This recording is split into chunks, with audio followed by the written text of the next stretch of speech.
Bismillahirrahmanirrahim. Assalamualaikum warahmatullahi wabarakatuh. Alhamdulillahi rabbil alamin. Wal aqibatu lil muttaqin wa la udwana illa 'alal zalimin. Wassalatu wassalamu ala asyrafil anbiya'i wal mursalin nabiyina Muhammadin wa ala alihi wa sahbihi ajma'in. Ya ayyuhalladzina amanu taqullaha haqqa tuqatih wa la tamutunna illa wa antum muslimun. Allahumma la sahla illa ma ja'altahu sahla wa anta taj'al hasna idza syi'ta sahla. Amma ba'd, ikhwani wa akhwati fid din rahimani wa rahimakumullah. Alhamdulillah, bersyukur kepada Allah, hari ini kita dimudahkan hadir di masjid yang mudah-mudahan menjadi pusat penggerak Islam di Jakarta Utara. Masjid yang cukup besar dan saya hadir di sini kedua kalinya. Mudah-mudahan nanti berlanjut kepada acara-acara yang lainnya insyaallah. Tema yang sudah disiapkan oleh panitia berinteraksi dengan ulil amri. Perlu diketahui, pembahasan tentang ulil amri masuk dalam wilayah as-siyasah asy-syar'iyyah. As-siyasah asy-syar'iyyah. Karena dalam kajian Islam banyak sekali bidang-bidang yang kemudian menjadi pembahasan oleh para ulama, dan siyasah syariah termasuk salah satu bahasan, kalau dalam bahasa kita itu ketatanegaraan, ya, bagaimana mengurus negara. Makanya disebut ulil amri itu mereka yang mendapat mandat memimpin kekuasaan. Artinya para pemimpin kekuasaan. Kalau itu urusan negara, dalam bahasa Arab, bapak-bapak yang punya anak, yang anaknya disekolahkan di sekolahan-sekolahan, maka disebut dengan waliul amri, ya, yang bertanggung jawab terhadap anak yang disekolahkan itu. Nah, dalam bahasa yang lebih luas untuk mengurus negara, berarti waliul amri atau ulil amri adalah mereka yang bertanggung jawab dalam mengurus rakyat dan negara. Makanya ada dua pembahasannya. Pertama secara konseptual, secara syar'i, bagaimana sih seharusnya seorang ulil amri itu.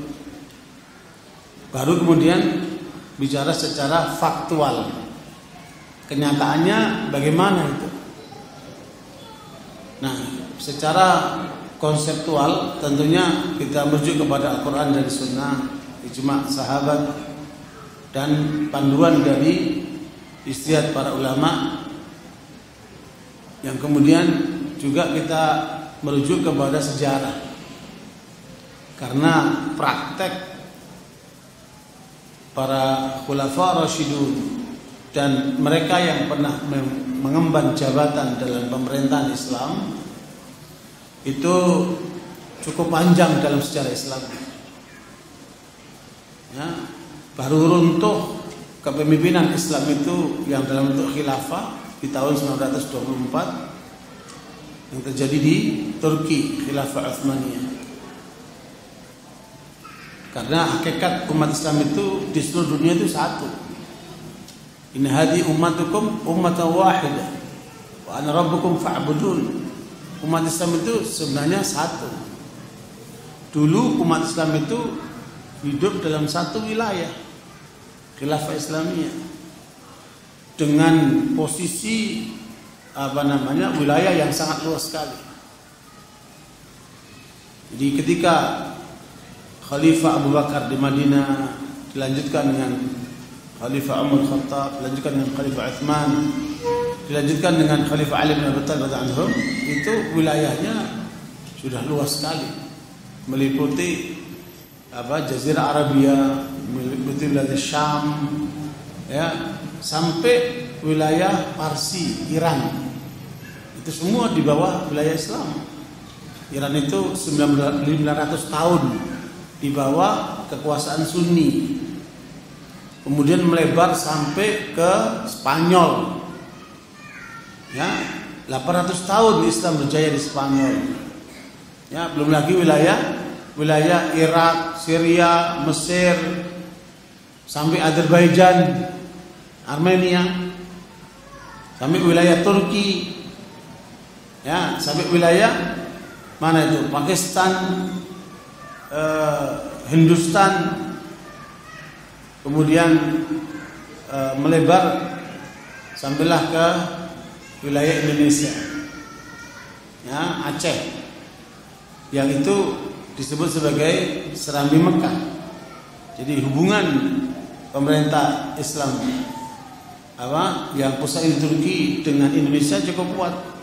Bahkan penelitian di UI menyebutkan bahwa 9 wali songo itu sebenarnya itu adalah dai-dai yang dikirim oleh Khilafah Utsmaniyah yang ada di Turki.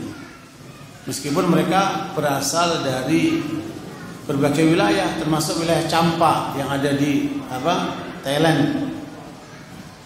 Jadi saudara sekalian, yang menarik adalah Islam masuk ke Indonesia tidak melalui perang.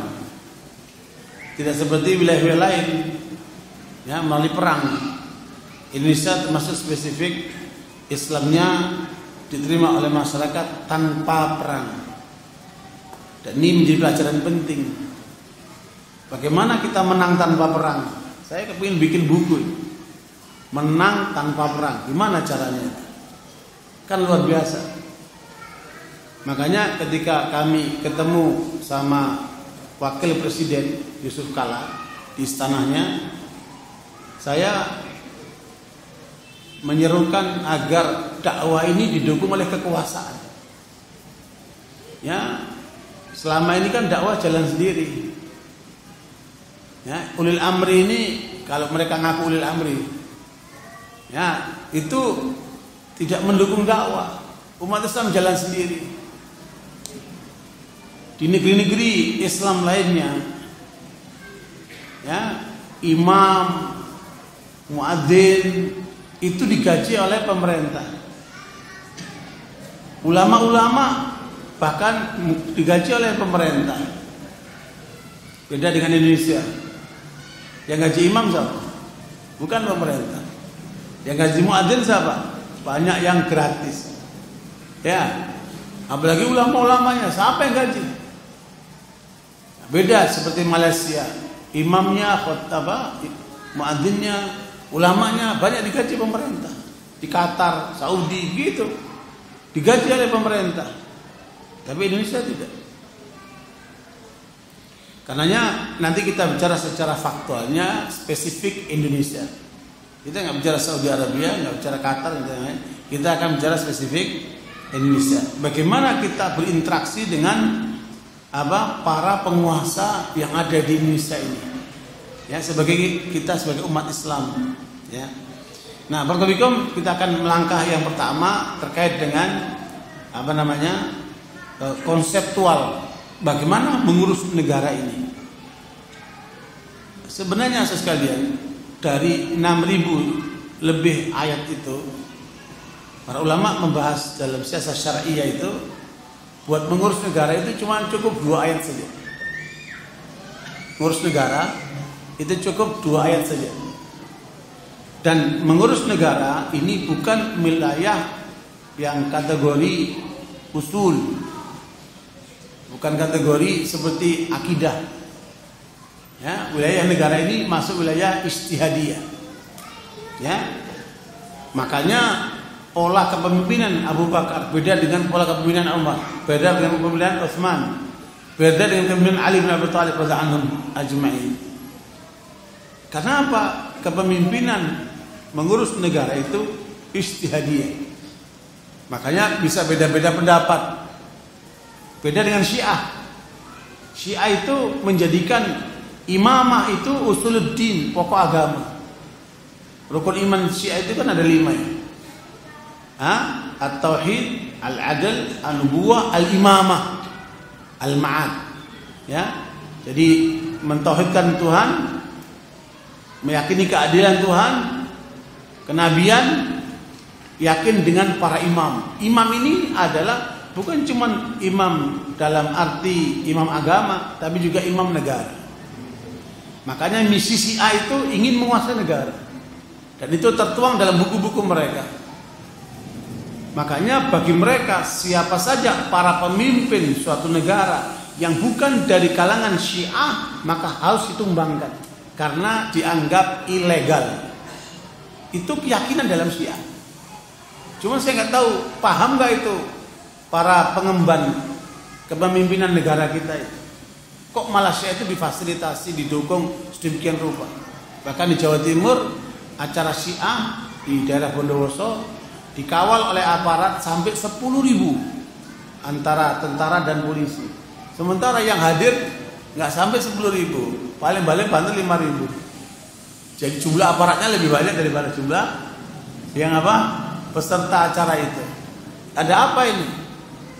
Jadi Syiah betul-betul sepertinya diberikan backup gitu. Padahal sebenarnya Syiah itu menjadi ancaman buat negara. Makanya semua negara yang ada Syiah itu terancam negara itu. Bahkan sebagian negara sudah diambil sama mereka.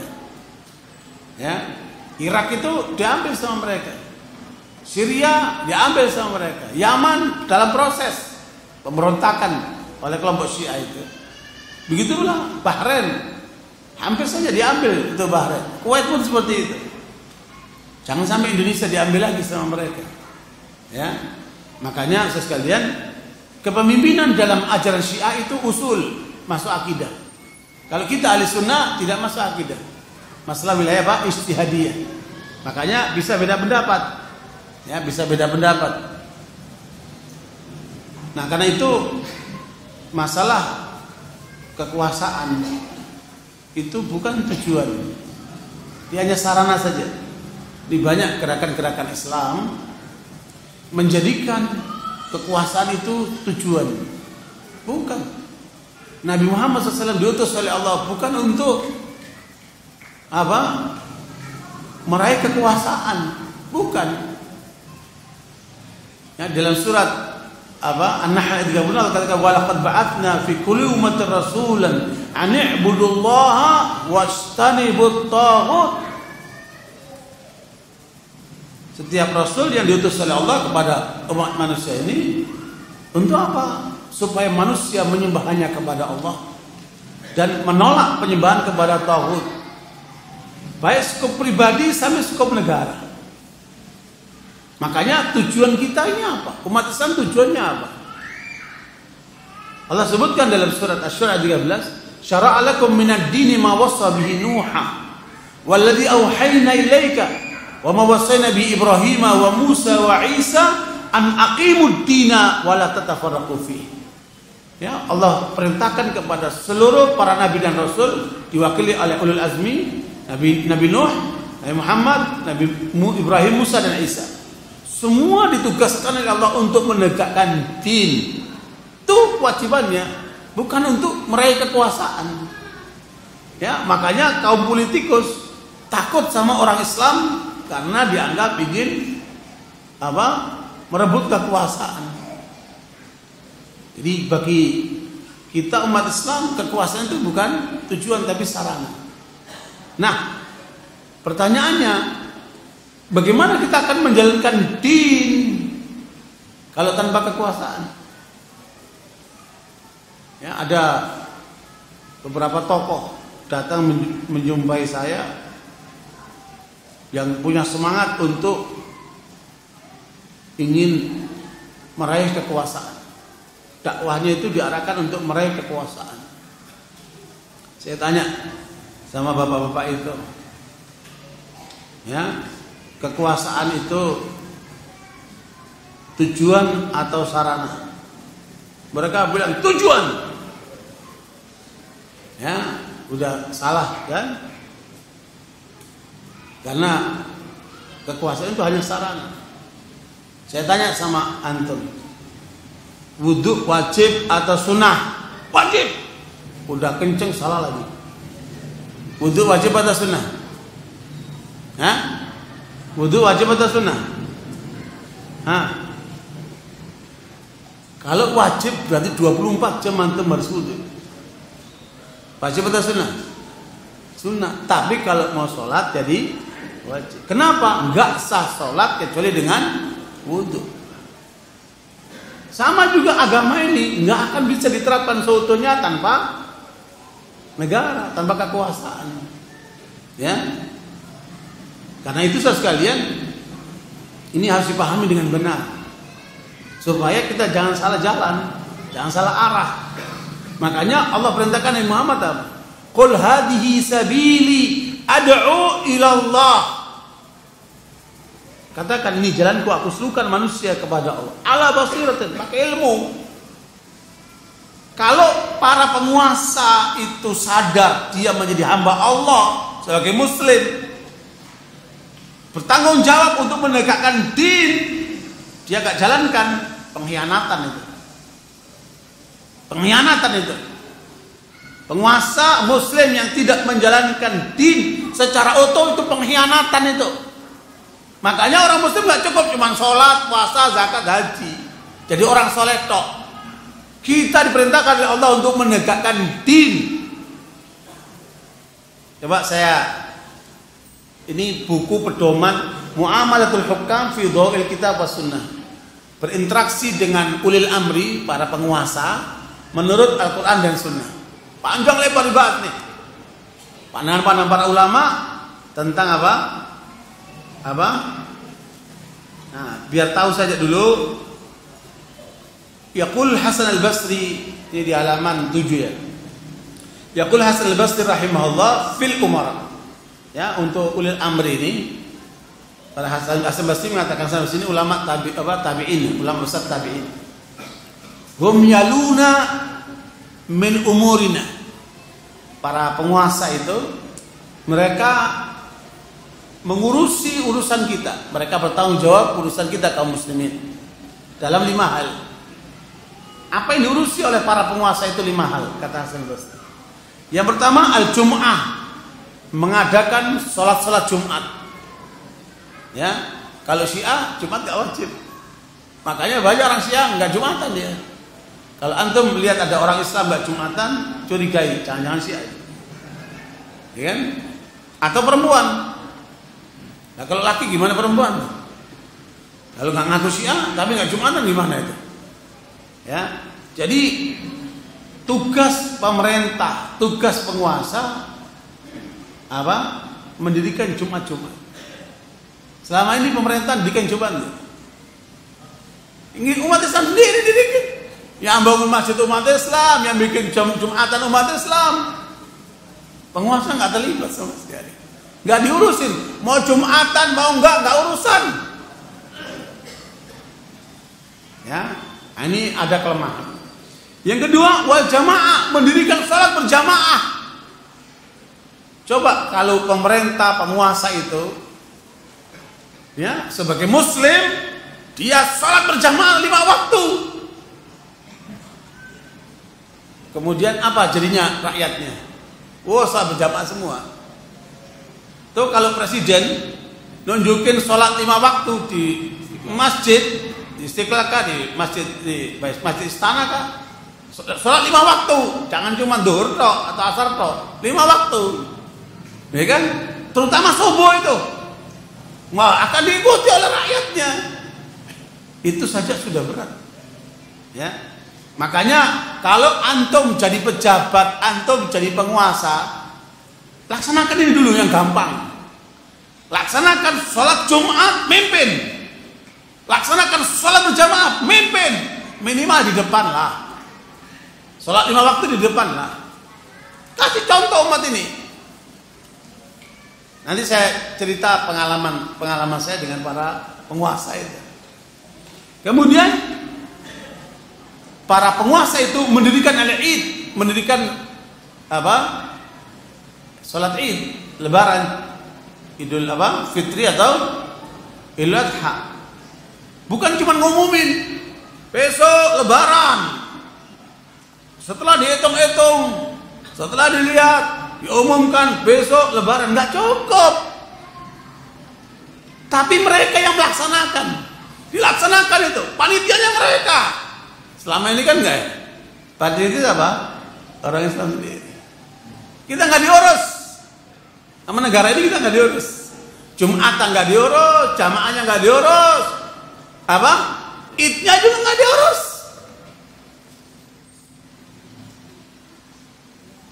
Bahkan banyak kita ketika sholat Id nggak ada polisi yang jaga. Iya. Tapi kalau gereja-gereja polisi jagain tuh. Kok bisa beda-beda begitu? Ada apa itu? Ya. Nah, ini yang ketiga. Gampang itu yang gampang-gampang. Yang ketiga, yang keempat, yaitu as-sughur. Menjaga medan-medan jihad. As-sughur ini adalah tempat ribat. Menyiapkan mujahidin untuk dipersiapkan di medan-medan jihad. Kita baru latihan dikit bilang teroris. Gimana itu? Baru main silat, main karate, bilang teroris gimana? Baru pakai jenggot, pakai cingkrang udah bilang teroris, gimana itu? Jadi berarti banyak mereka tidak paham Islam. Tidak paham bagaimana memimpin umat Islam. Zuhur. Sekalian yang menarik pernyataan daripada tokoh militer Amerika, dan itu disampaikan di Australia, bahwa Indonesia ini masyarakatnya beda dengan negara lain. Di negara lain kalau diserang itu yang maju tentaranya. Ya, semua negara itu kalau perang yang maju siapa? Tentaranya. Kecuali Indonesia. Kalau Indonesia diserang, yang maju bukan cuma tentaranya. Apa? Rakyatnya ikut maju. Siapa yang melawan Belanda ketika mereka turun di Surabaya tanggal 22 Oktober 45 setelah merdeka kita dijajah lagi oleh Belanda? Siapa yang menyuarakan resolusi jihad melawan para penjajah itu? Siapa itu? Ulama dipimpin oleh Syekh Hasyim Asy'ari. Ulama tampil memimpin. Makanya Panglima TNI mengatakan, jangan lupa sejarah TNI itu dari rakyat, dari umat Islam, yang diawali oleh apa? Perjuangan kemerdekaan, dilanjutkan dengan resolusi jihad itu. Itu umat Islam semua itu. Sebelum ada TNI, siapa? Umat Islam. Subhanallah, ini nggak boleh lupa itu. Makanya TNI nggak boleh jahat sama umat Islam. TNI harus melindungi umat Islam karena TNI lahir dari umat Islam. Dan itu diakui oleh Panglima yang sekarang itu. Zaman LB Murdani kan beda. Ya, TNI digunakan untuk menggencet umat Islam. Jahat itu. Itu ahistoris. Karenanya saudara sekalian, nanti tanggal 4 November TNI harus berpihak kepada umat Islam. Allahu Akbar. Inilah saatnya TNI menunjukkan dirinya mereka berpihak kepada umat Islam. Karena mereka berasal dari umat Islam. Barakallahu fikum. Makanya saudara sekalian, ini tanggung jawab kekuasaan menurut ulama Hasan al-Basri. Yang kelima, yaitu al-hudud, menegakkan hukum-hukum pidana sesuai dengan aturan Islam. Hukum rajam, hukum potong tangan, ya, hukum cambuk dan lain sebagainya. Hukum pidana Islam. Ini tanggung jawab penguasa. Nah, kenyataannya kan kita enggak begitu. Nah, ini kenapa ini? Nanti kita bicarakan.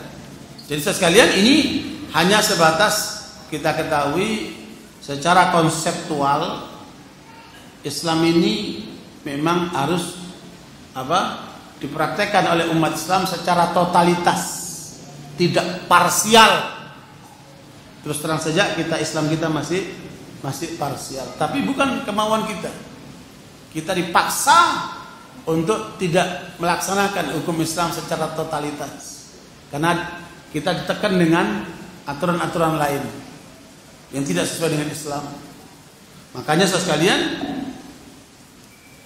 Piagam Jakarta dari awal sudah dianulir. Tanggal 17 Agustus kemerdekaan Indonesia, ya, Piagam Jakarta masih diakui. Tanggal 8 Piagam Jakarta itu apa sih? Kewajiban bagi orang Islam, umat Islam untuk menjalankan syariat. Ya. Kemudian tanggal 18 Agustus sudah dianulir. Ya, dengan alasan desakan dari Jepang lah, desakan dari Indonesia Timur lah, macam-macam lah. Itu pun nggak bisa dibuktikan. Ya, itu pun nggak bisa dibuktikan benar atau tidak benar, wallahu a'lam. Kemudian umat Islam membuat kongres di Jogja untuk terlibat secara politik, terbentuklah Masyumi yang diikuti oleh seluruh umat Islam dan menang melawan PNI dan PKI. Ya, itu sejarah. Tapi ketika umat Islam kuat melalui Masyumi, ujungnya apa? Dibubarkan. Ya, Masyumi dibubarkan, kemudian ulama-ulama dipenjarakan. Termasuk Pak Hamka dipenjara 2 tahun 4 bulan tanpa tahu apa salahnya dan tidak melalui proses hukum. Nah, ini otoritarianisme. Ketika nanti sudah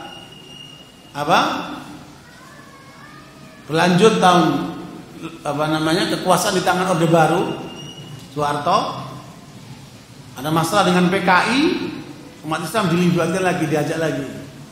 Ya. Karena PKI yang disasar banyak tokoh-tokoh Islam, ulama-ulama. Ya, umat Islam bergerak bersama dengan Orde Baru perintah untuk memberangus PKI. Berhasil. Ya, padamlah PKI itu. Tapi setelah itu ngapain? Umat Islam dimusuhin lagi. Ya kan? Jangan salah itu.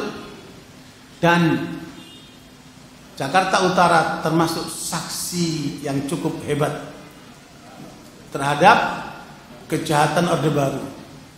Ya kan? Antum tahu kan? Tuh bapak-bapak yang sudah umur sepuh itu paham betul itu. Ya, karenanya sekalian umat Islam dimusuhin, umat Islam dipojokkan, ulama-ulama dipenjarai. Ya.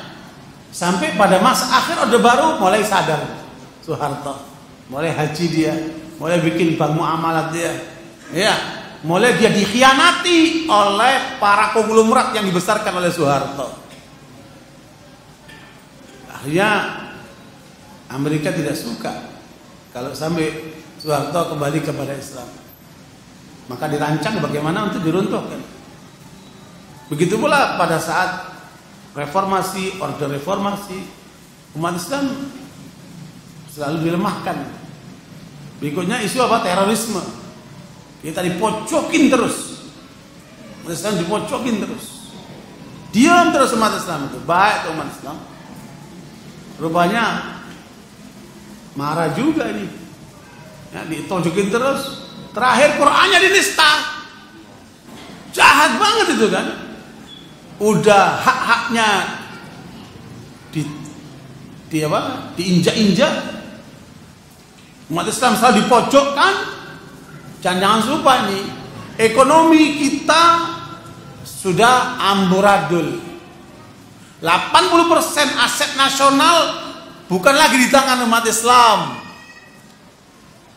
Umat Islam itu kira-kira cuma 20% saja. Ya, dalam posisi seperti ini masih dibiarkan Al-Quran dinista, coba itu. Gimana umat Islam nggak marah? Makanya sekalian Janganlah main-main lagi dengan umat Islam. Umat Islam cukup sabar. Tetapi orang sabar pun ada batasnya juga ya. Antum kalau diinjek kaki terus, sabar. Orang Solo itu diinjek kakinya terus, maaf mas, kakinya diinjek, sabar ya. Tapi lama-lama jerongkokin gitu. Ya. Makanya sekalian, umat Islam cukup besar peranannya dalam melahirkan Indonesia ini. Harusnya para tokoh kita di atas itu sadar, ya, peran umat Islam yang begitu besar dalam memerdekakan Indonesia ini. Tapi itulah kenyataannya. Secara sejarah kita pahit. Makanya bagaimana kita kemudian menyikapi semua ini? Kembali kepada konseptual, silakan dilihat surat An-Nisa ayat 58-59. Itulah panduan dasar dari Al-Quran untuk mengurus negara. Ya, kita lihat Bapak Ibu sekalian, surat An-Nisa ayat 58-59. Saya juga nggak tahu mengapa kok diletakkan di surat An-Nisa. Ya, ini suratnya ibu-ibu, bapak-bapak merana nggak punya surat. Makanya ibu-ibu, maksudnya supaya lebih sering dengan Al-Quran ibu. Ya, pelajarilah surat An-Nisa. Nah, barakallahu dalam surat An-Nisa 58-59 inilah panduan mengurus negara. Ya, memang saya dulu kuliahnya di bidang siasat syariah ini. Di S2-nya itu kajiannya siasat syariah. Innallaha ya'murukum an tu'addul amanati ila ahliha. Sesungguhnya Allah memerintahkan kalian untuk menunaikan amanat-amanat kepada yang berhak. Amanat di sini amanat apa ini? Semua amanat, termasuk amanat kekuasaan.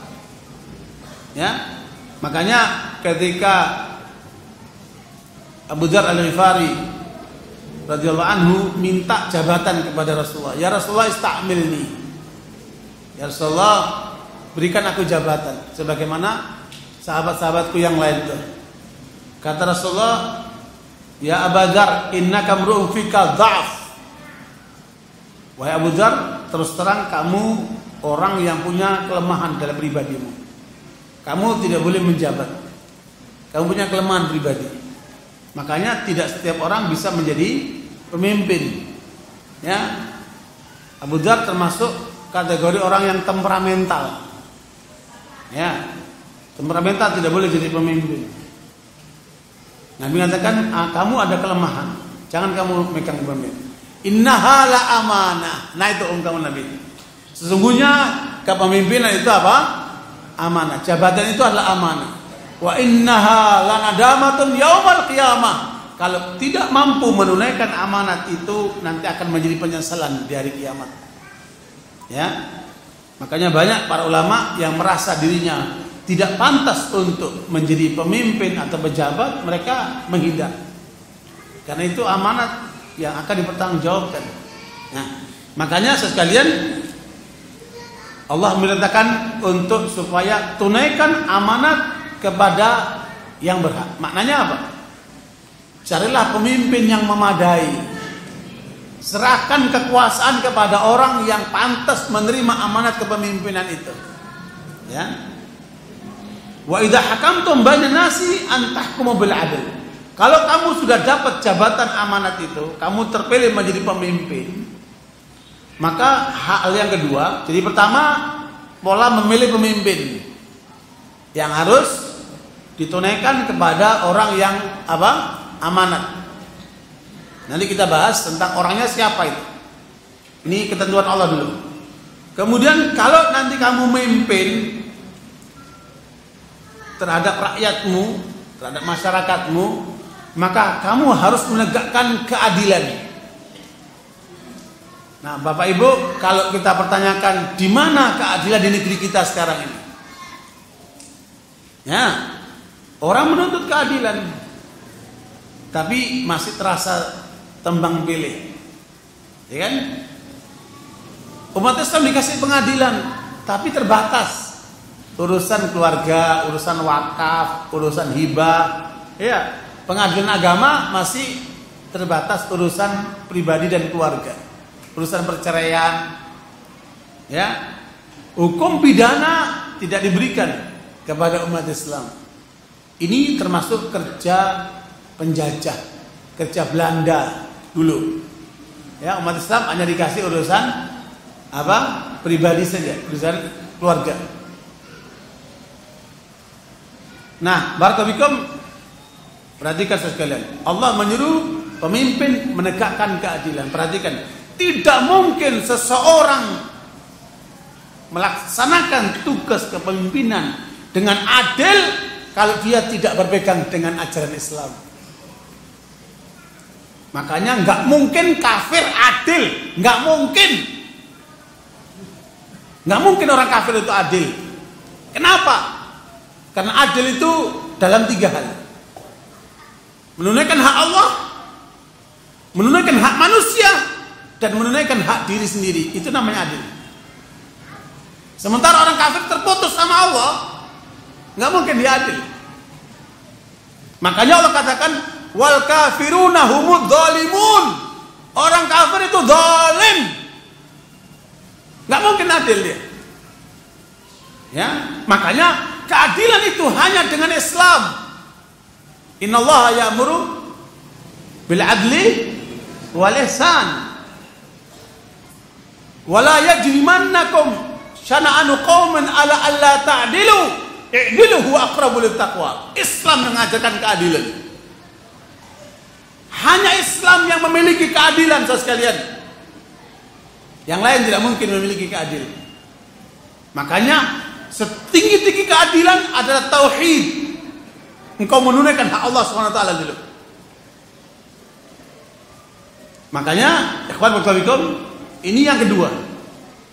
Kalau dari sisi ini saja kita akan melihat berapa banyak amburadulnya sistem buatan manusia.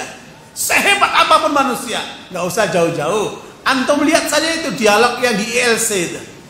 Dialog para lawyer, ahli hukum tentang satu masalah. Lihat itu, bingung, susah untuk disimpulkan. Yang profesor, yang doktor, yang ini, yang itu. Menurut saya begini, menurut itu begini. Gak ada panduannya, karena muncul dari pikiran manusia.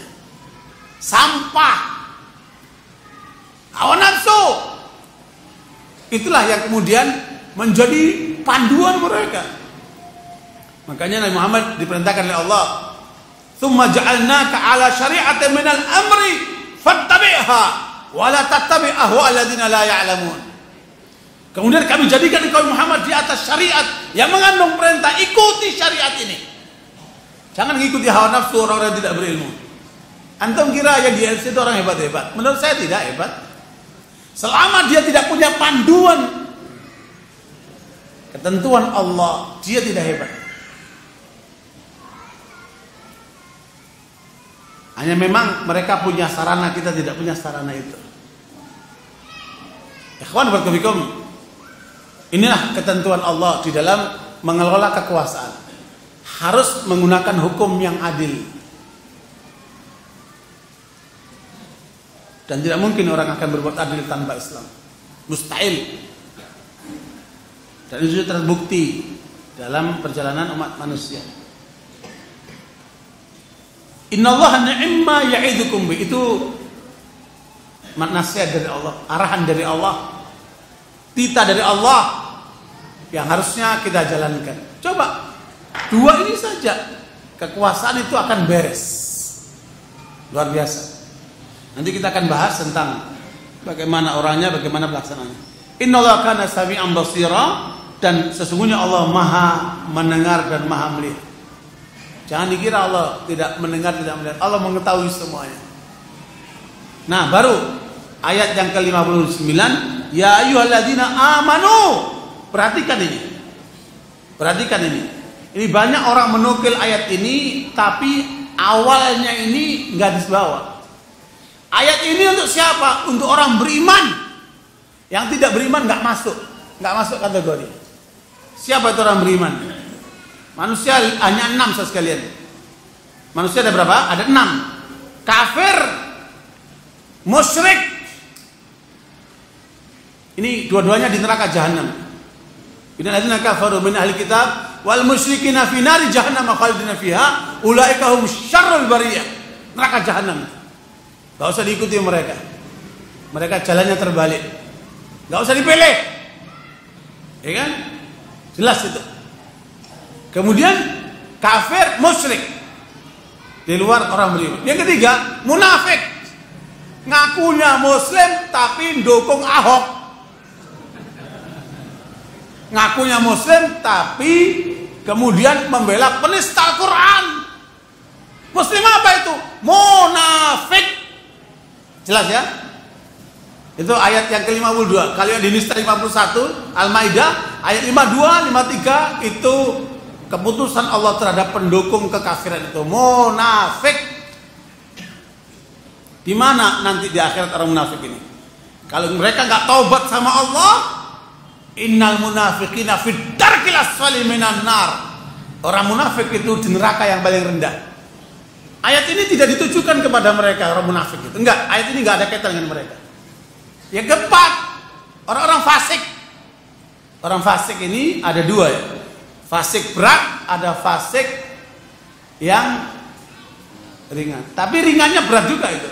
Kenapa? Karena fasik yang ringan itu adalah orang muslim yang suka melakukan dosa besar. Dia berzina, dia makan riba, dia korupsi, tapi dia sholat, dia puasa, dia haji, tapi melakukan dosa besar tetap jalan. Namanya apa? Ini fasik. Fasik itu pelaku dosa besar. Dia bukan dikategorikan keluar dari Islam. Makanya kalau ada orang fasik dikafirkan, itu khawarij itu. Ya, orang makan riba haram, kafir kamu, itu khawarij itu. Ya, tapi kalau orang itu melakukan dosa besar dikatakan fasik, benar itu. Tapi ada fasik akbar. Fasik akbar ini fasik yang menyebabkan dia keluar dari Islam. Afaman kana mu'minan kaman kana fasiqa la yastawun. Kata apa? Kata Allah, apakah sama orang mukmin sama orang fasik? Tidak sama. Ayat ini tidak ditujukan fasik. Ammal ladzina amanu wa amilus salihati falahum jannatul ma'wa nuzulan bima kanu ya'malun. Adapun orang-orang beriman dan beramal saleh, mereka akan diberikan surga ma'wa, tempat tinggal mereka di surga. Balasan bagi Allah atas perbuatan mereka. Wa ammal ladzina fasaqu fa ma'wahumun nar. Adapun orang fasik temannya di mana? Di neraka. Itu jangan ragu sekalian. Ayat ini tidak ditujukan kepada orang fasik. Ayat ini untuk orang yang beriman. Atau yang kelima, pengikut aliran-aliran sesat. Ya, pengikut aliran sesat, mau Syiah, mau Ahmadiyah, mau LDI, mau aliran sesat pokoknya. Itu yang kelima itu. Aliran sesat ini juga ada dua. Ada yang masih batas Islam, ada yang di luar Islam. Qul hal nunabbiukum bil akhsarina a'mala alladzina dhalla sa'yuhum fil hayatid dunya wa hum yahsabuna annahum yuhsinuna sun'ah. Ya, kamu tidak lihat tuh orang-orang yang mengaku paling benar, aku banyak amalnya, ternyata dia sesat jalan dan mereka ujungnya nanti di neraka, kata Allah. Ayat ini tidak ditujukan ke mereka. Perhatikan itu. Jadi kalau mengeluarkan fatwa jangan sembarangan. Perhatikan ayat ini konteksnya untuk siapa? Hanya untuk orang yang keenam, kaum mukminin. Ya, kaum mukminin. Siapa orang mukmin itu? Yang memenuhi rukun iman. Bukan rukun iman Syiah yang 5 itu, rukun iman yang diajarkan Rasulullah 6 itu. Ya, makanya orang muslim belum tentu mukmin. Orang muslim belum tentu mukmin. Orang mukmin pasti muslim. Kalau ada orang muslim berbohong saja, bukan mukmin dia. Ya. Kata Nabi, al-mu'min la yakdzib. Orang mukmin enggak akan bohong dia. Kalau dia muslim, dia berbohong, bukan mukmin, dia muslim. Kalau ada muslim tapi koruptor, dia bukan mukmin. Dia muslim, bukan mukmin. Kalau ada orang muslim tapi penzina, tukang zina atau dia berzina, dia bukan apa? Mukmin. Muslim la yazni zani hina yazni wa huwa mu'min. Orang yang berzina tidak dikatakan mukmin. Jelas itu? Makanya jangan kemudian meletakkan ayat ini bukan pada tempatnya. Ayat ini ditujukan kepada orang-orang beriman. Ya ayyuhalladzina amanu, ini perhatikan. Apa kata Allah? Atiullaha wa atiur rasul. Mutlak. Kalian harus taat kepada Allah, taat kepada Rasulullah. Tidak ada tawar-menawar. Wa ma kana lil mu'minin wala mu'minatin idza qadallahu wa rasuluhu amran an yakuna lahumul khiyaratu min amrihim. Tidak boleh orang mukmin laki perempuan kalau sudah Allah dan Rasulnya memutuskan satu perkara terus dia milih-milih. Ya kan ini panas, nggak usah pakai jilbab deh. Ntar aja kalau dingin pakai jilbab. Mukmin nggak kamu? Kalau kamu mukmin nggak boleh begitu. Laksanakan, mau panas mau dingin keluar rumah pakai jilbab. Begitu. Begitu pula ketika datang waktu sholat. Saya lagi meeting nih, lagi ada pertemuan, ada tamu, nggak ada cerita, penuhi sholat. Subhanallah. Ya, makanya saudara sekalian, sebenarnya umat Islam ini kalau memenuhi syarat mukmin saja, Allah akan menangkan. Ya, terutama apa? Yang menjaga sholat subuh dan isya berjamaah. Nabi menyebutkan tentang kriteria orang mukmin itu, terutama yang menjaga sholat subuh dan isya apa? Berjamaah tuh bapak-bapak. Saya udah keliling dari Aceh sampai Irian. Saya perhatikan ketika sholat subuhnya, ya ternyata di mana-mana ramai atau sepi? Ramai Pak. Ramai itu ukurannya berapa Pak? Kalau 2-3 termasuk ramai juga Pak. Ramai ukurannya berapa Pak? Semasjid. Ya, setengah masjid. Pak, ramai itu kalau sudah seperti Jumatan. Ya, kalau sudah sholat subuhnya umat Islam seperti Jumatan, tandanya umat Islam akan menang tuh. Makanya ramaikan masjid ketika sholat subuh berjamaah. Dan bukan cuma hari libur. Banyak kan ramainya kapan Pak? Hari libur. Hari biasa gimana? Sepi lagi tuh. Subhanallah. Saya tadi pagi ngisi kuliah subuh di Jati Bening, setengah masjid ramai. Tapi nggak tahu kalau hari biasa. Ya, apalagi di situ tadi ada sarapannya. Jangan-jangan kalau ada sarapan datangnya. Iya, ini mudah-mudahan nggak begitu. Ya, sekalian, makanya sekalian ini perlu untuk diingatkan umat ini.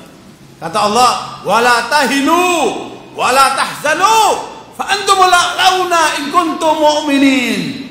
Jangan kamu merasa sedih, jangan kamu merasa hina. Kamu manusia ditinggikan oleh Allah selama kamu beriman. Iman ini yang harus kita kuatkan. Menjadi mukminin, ikutilah sabilul mukminin. Karena itulah kemenangan sekalian.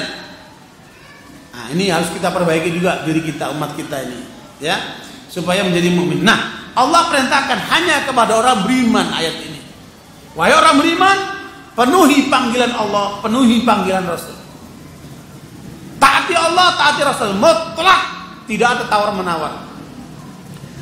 Kemudian Allah menyebutkan wa ulil amri minkum. Minkumnya ini yang nggak banyak dinukil.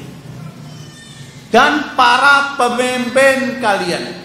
Di sini tidak ada kata-kata taat. Dan taatilah ulil amri atau para pemimpinmu itu. Nggak ada kata-kata itu. Wa ulil amri minkum.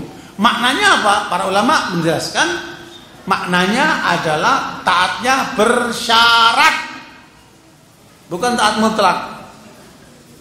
Ya, sebagaimana seorang anak diperintahkan untuk taat sama orang tua kan. Tapi kalau orang tua menyuruh kita untuk melanggar Allah, syirik kepada Allah, ditaati enggak? Enggak boleh. Wa in jahadaka ala an tusyrika bi ma laysa laka bi ilm fala tuti'huma wa sahibhuma fid dunya ma'ruf. Enggak boleh kita taat orang tua kalau orang tua kita nyuruh yang syirik. Ya. Begitu pula para pemimpin ini. Taatnya tidak mutlak. Satu. Yang kedua, ulil amri di sini ahli tafsir merangkan ada dua. Ya ulama, ya umara. Ulama itu juga pemimpin umat. Cuman dia nggak punya kekuasaan. Ulama pemimpin umat juga. Ya, penguasa pemimpin umat juga. Makanya nanti kita bahas ada penguasa yang ulama, ya, tapi ada juga penguasa yang bukan ulama. Masing-masing dengan apa? Kelebihannya. Sekalian kelebihan dan kelemahannya ya. Kelebihan dan kelemahannya. Nah, wa ulil amri minkum, kita diperintahkan oleh Allah untuk taat kepada ulil amri tapi bersyarat. Kalau pemimpin itu ngajak kita nggak benar, nggak boleh kita taat. Ukuran nggak benar apa? Bukan hawa nafsu kita, syariat. Melanggar syariat tidak? Kalau tidak melanggar syariat, kita taat. Kalau dia melanggar syariat, tidak boleh kita taat.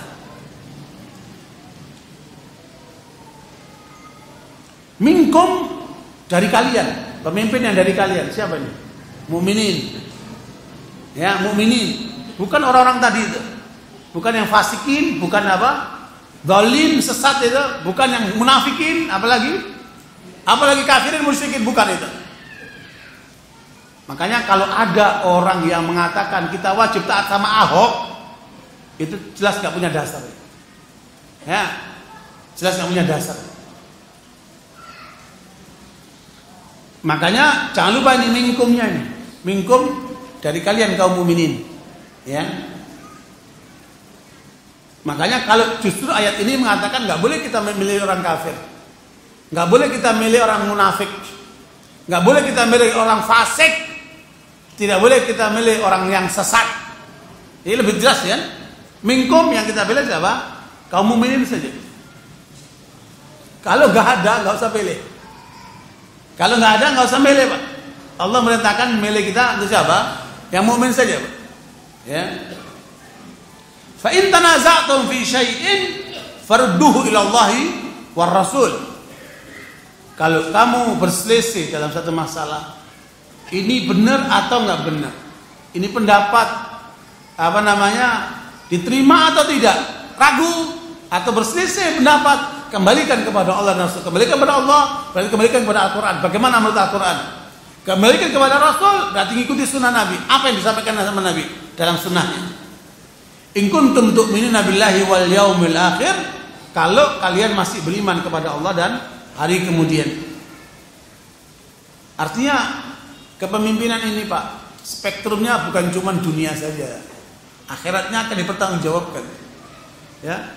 Nanti di akhirat itu sangat banyak orang yang menyesal mengapa salah milih pemimpin.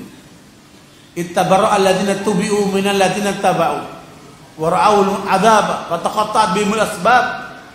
Nanti banyak di akhirat orang-orang menyesal karena masuk neraka mengikuti pemimpinnya, Pak. Salah milih pemimpin. Makanya jangan main-main. Milih pemimpin ini nanti tanggung jawabnya sampai akhirat, bukan cuma sekedar nyoblos, tapi dipertanggungjawabkan sampai di akhirat. Dzalika khairu wa ahsanu ta'wila. Itulah keputusan Allah yang terbaik dan pemahaman yang terbaik gitu. Ya. Karenanya sekalian, dua ayat ini nanti silakan didalami dan bacalah banyak kitab tentang siyasah syariah, cukup banyak kitab siyasah syariah.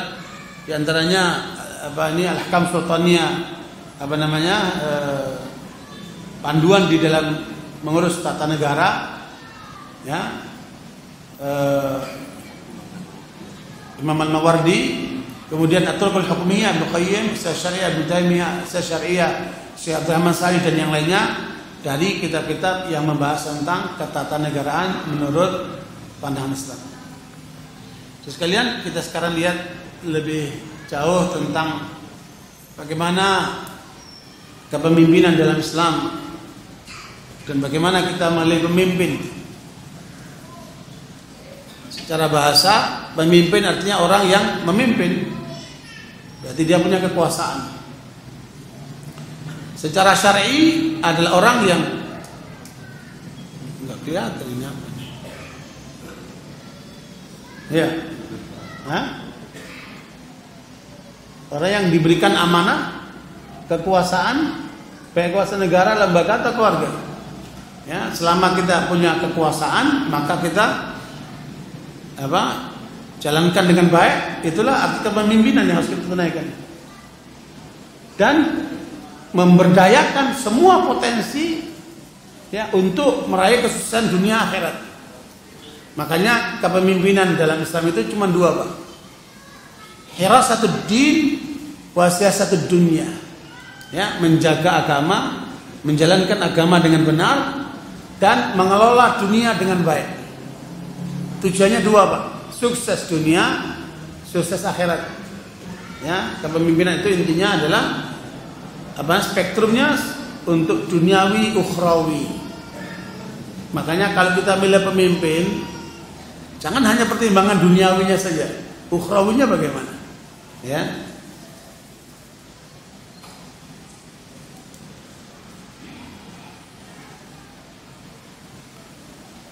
Kriteria pemimpin di dalam Al-Quran itu disebutkan dalam surat Taha ayat 26. Ya, wa khairu man ista'jaratal qawiyyul amin. Dua saja ketentuannya yang harus dimiliki oleh seorang pemimpin. Al-qawi, al-amin. Dia harus kuat.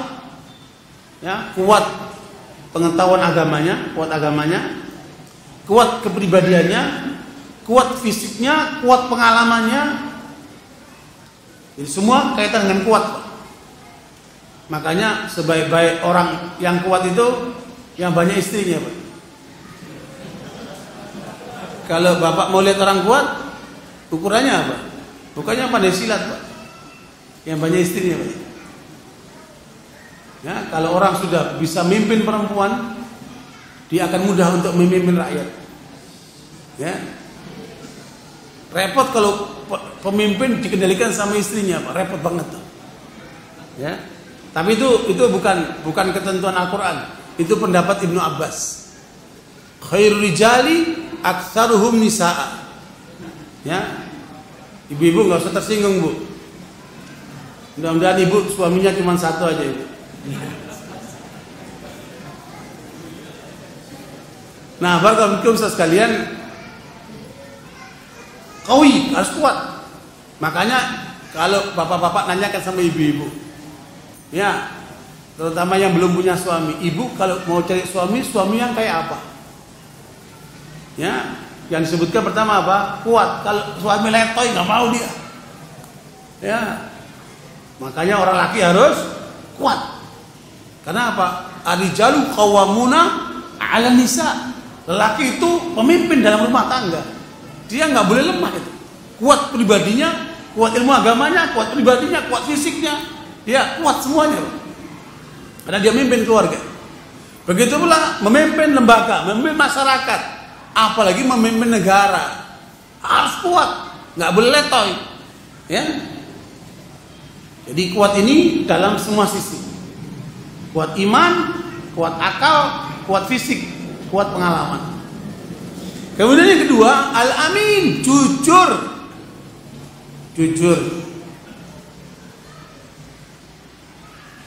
Jujur ini landasannya rasa takut kepada Allah. Ya, dasarnya dia takut kepada Allah. Dia pegang kepemimpinan, dasarnya takut kepada Allah. Makanya kepemimpinan itu bukan diperebutkan. Dalam Islam kepemimpinan bukan diperebutkan. Makanya kata Rasulullah menasihati Abdurrahman bin Samurah, ya Abdurrahman, la tas'alil imara in u'titaha min ghairi mas'alatin u'inta 'alaiha. Ya, wa in u'titaha an mas'alatin wukilta ilaiha. Ya Abdurrahman, jangan kamu mengejar-ngejar jabatan. Jangan kamu mengejar-ngejar kepemimpinan.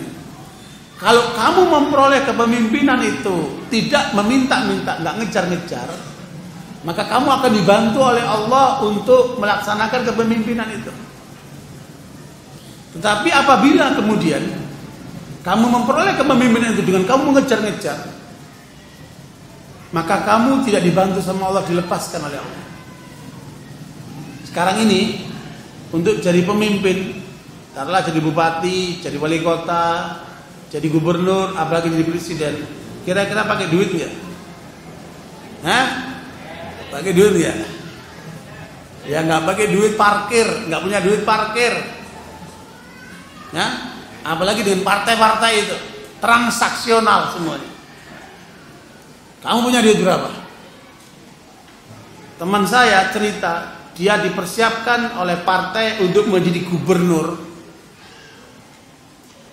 Kemudian dia semangat, dia mulai mengatur strategi, buat langkah-langkah, sudah habis 10 miliar.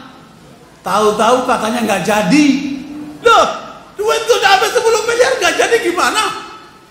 Ya udah, kamu punya duit 50 miliar nggak? Kalau kamu punya teruskan, nggak punya mundur. Coba itu. Transaksional semuanya. 10 miliar mendingan kawin 4 saya. Ya, luar biasa itu Pak. Jadi di sana itu sudah transaksional semua. Makanya banyak yang tidak berkualitas kan. Kalau nggak punya uang Pak, di backup sama yang punya uang Pak. Kamu maju, saya backup kamu. Pakai duit juga kan. Nanti harus bayar nggak itu? Harus bayar, kasih proyek apa kan.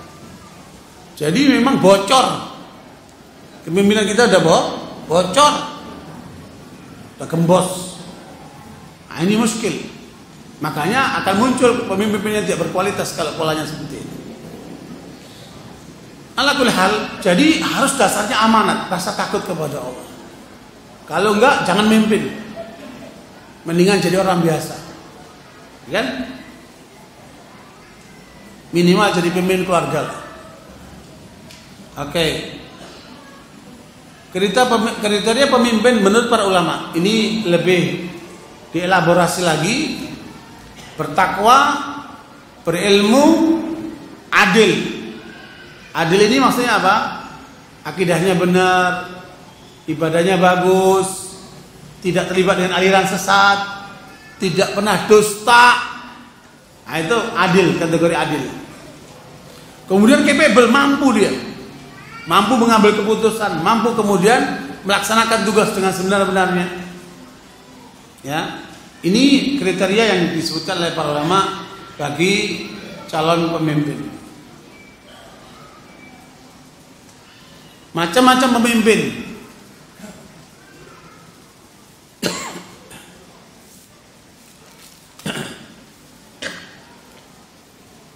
Macam-macam pemimpin. Ada pemimpin yang ulama seperti Abu Bakar, Umar, Utsman, Ali, Umar bin Abdul Aziz radhiyallahu anhu, itu masuk kategori pemimpin tapi juga ulama. Pemimpin tapi juga apa? Ulama. Makanya hasil kepemimpinannya bagus. Ya, mensejahterakan rakyat, membela Islam, betul, menjayakan Islam luar biasa. Kemudian yang kedua, pemimpin bukan ulama tapi menghormati ulama. Inilah yang terjadi pada masa-masa dinasti Ammawiyah, Abbasiyah dan seterusnya. Ya, banyak pemimpin dia bukan ulama tapi dia menghormati ulama. Dia mendengarkan nasihat ulama. Makanya kesimpulan para ulama menyebutkan bagus buruknya manusia tergantung dua orang ini, dua jenis manusia ini, ulama dan umara. Ya, ulama dan para pemimpin ini penentu masyarakat. Kalau ini bagus dua-duanya, baguslah masyarakat itu. Tapi kalau ini bermasalah, salah satu saja ada masalah dengan umat ini. Apalagi bermasalah dua-duanya, masalah umat ini kan. Ini yang kedua. Pemimpin yang bukan ulama tapi dia menghormati ulama, menghargai ulama, mendengarkan nasihat ulama. Kemudian yang ketiga, pemimpin yang memusuhi ulama. Ini yang terjadi pada masa Imam Ahmad rahimahullah. Ya. Ada saatnya nanti pemimpin memusuhi para ulama. Ulama dipenjarakan, ulama disiksa, ulama dibunuh, ulama dipermalukan dan seterusnya. Akan ada pemimpin seperti itu. Tapi ingat, fasailamul ladzina zalamu ayamun qalbi yanqalibun. Orang zalim tinggal tunggu saatnya saja untuk kehancurannya. Ya, sehebat Firaun hancur juga. Ya, sehebat Soeharto runtuh juga.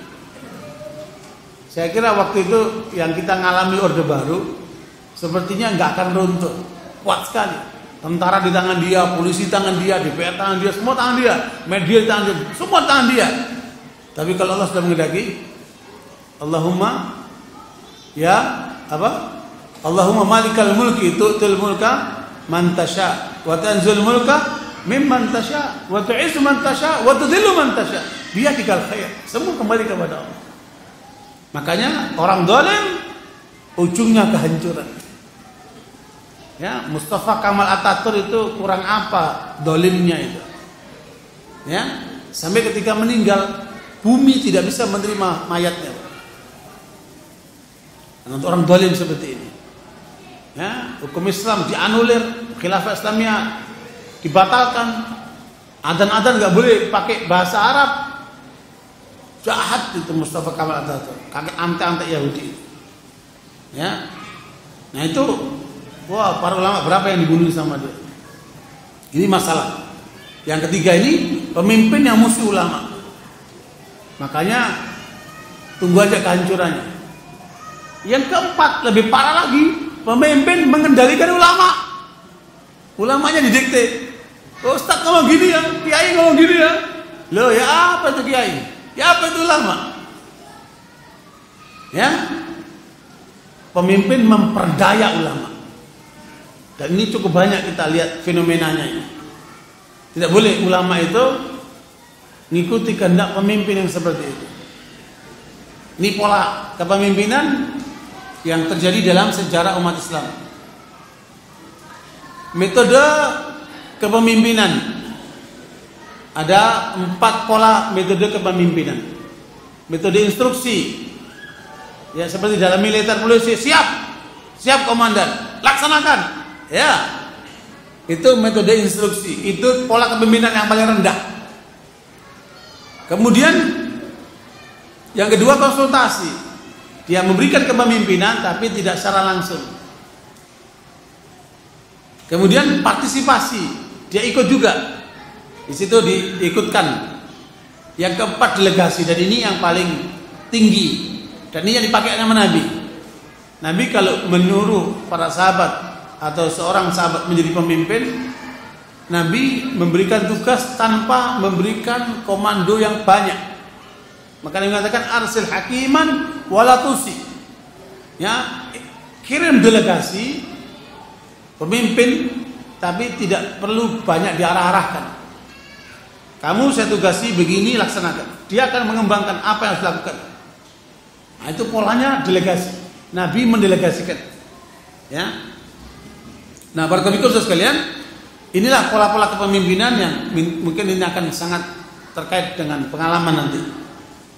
Nah, metode pemberdayaan bagi pemimpin. Karena kalau memimpin sendirian nggak diikuti oleh bawahannya, capek. Semuanya harus dia ngerjain, semuanya ngerjain, mati berdiri dia. Ya kan? Makanya pemimpin harus pandai memberdayakan apa? Bawahannya yang dipimpin. Makanya Nabi SAW memberdayakan setiap sahabat dengan potensinya. Aqdhakum Ali bin Abi Thalib, orang yang paling hebat dalam peradilan Ali bin Abi Thalib. A'lamukum min halal Mu'adz bin Jabal, yang paham tentang halal haram Mu'adz bin Jabal. Afradukum Zaid bin Thabit, yang paling paham tentang faraid Zaid bin Thabit. Masing-masing diberikan oleh Allah, oleh Rasulullah potensi, didorong potensi itu. Nah, sehingga pemimpin harus berusaha untuk bagaimana mengarahkan orang yang pasif menjadi aktif. Ya, apalagi masyarakat kita ini banyak yang pasif. Kalau nggak disuruh ya nggak jalan. Kalau nggak didorong ya nggak jalan. Capek. Kita menghadapi orang kayak gini capek. Tidak inovatif dia. Ya, harus menunggu perintah, harus menunggu arahan, harus menunggu didorong-dorong. Kalau nggak jalan dia. Nah, ini titik kelemahan juga. Makanya pemimpin harus menggerakkan yang dipimpin untuk supaya aktif, bahkan proaktif. Tergantung menjadi tidak tergantung. Ya, tergantung dari tidak tergantung. Kemudian bertindak sedikit menjadi banyak variasinya. Jadi apa? Dia apa? Banyak kegiatannya. Minat yang tidak menentu, kemudian dangkal menjadi lebih dalam dan kuat. Minatnya juga harus didorong. Karena setiap orang punya talenta yang berbeda-beda. Perspektif apa? Waktu jarak dekat menjadi jarak jauh. Makanya pemimpin harus bisa mengarahkan bawahannya dari mulai jangka pendek, jangka menengah sampai jangka panjang. Gimana proses yang harus ditempuh? Posisi yang berada di bawah menjadi posisi setingkat atau bahkan di atasnya. Harus naik terus, disekolahkan, ya kan? S1 naik S2, S3 terus dia ditingkatkan terus, atau dibikin pelatihan untuk ditingkatkan terus. Kemudian kekurang sadaran terhadap dirinya menjadi mengendalikan diri. Ada orang-orang yang emosional, yang temperamen, itu harus dikendalikan. Nah, itu kan butuh pengarahan pemimpin. Ini prinsip-prinsip kepemimpinan. Adil dan persamaan hak. Tidak boleh memandang karena dia keluarga atau family. Nah, tidak boleh. Ya, makanya kata Umar, siapa yang diberikan kepemimpinan kemudian dia memilih pejabat-pejabat disebabkan karena kedekatan sahabatnya atau keluarganya, padahal ada orang lain yang lebih mampu, maka dia telah berkhianat kepada Allah dan Rasul-Nya. Ya, makanya harus berdasarkan keadilan dan persamaan hak. Musyawarah, ya, mengambil keputusan dengan musyawarah. Nabi saja bermusyawarah, apalagi kita kan. Kemudian kebebasan, orang jangan ditekan, berikan kebebasan, karena kebebasan itu termasuk kekayaan yang mahal. Ya, makanya Umar Khattab menegur Amr bin As ketika kemudian anaknya mencambuk rakyat biasa yang ketika bertanding kuda dia mau kalah, dicambuk ke rakyat. Supaya kalah, dia akhirnya menang anak gubernur. Makanya Amr bin As ditegur sama Umar, "Matasta'batan nasa wa qad waladatum ummatuhum ahrar." Sejak kapan kamu memperbudak manusia padahal mereka dilahirkan oleh Allah dalam keadaan bebas. Jadi kebebasan itu mahal sekali. Ya. Makanya orang yang jadi pegawai itu kurang bebas. Berangkat jam sekian, pulang jam sekian. Ya kan? Terikat dengan waktu dia. Tapi kalau dia pengusaha, bebas dia. Ya. Makanya ke depan umat ini harus lebih didorong kepada pola mandiri. Ya, pola mandiri. Antum lihat aja kan, ayam kampung sama ayam negeri beda nggak? Ayam kampung bebas, kusono kemari, ya, dagingnya mahal, telurnya mahal. Tapi ayam negeri, kudu nunggu makan, iya kan? Kalau dilepasin dia gitu aja. Makanya pegawai takut PHK. Nanti kalau di PHK kerja apa? Dia udah biasa di situ nih. Ya. Mohon maaf ini ya pegawai. Tapi minimal anak antum jangan jadi pegawai. Taruhlah antum kurban jadi pegawai lah sekarang. Ya. Tapi anak antum jangan jadi pegawai. Umat Islam harus mandiri. Sehingga akidahnya enggak gantungan kepada gaji itu. Gaji Pak, nggak ada dagingnya Pak, kolesterol. Kan cari yang daging lah. Ya. Persaudaraan, ya, membangun persaudaraan, ukhuwah Islamiyah. Ketegasan disertai dengan kelembutan. Ada saatnya tegas, ada saatnya lembut. Ya, ketika Abu Bakar memimpin menjadi khalifah, Abu Bakar itu orangnya lembut.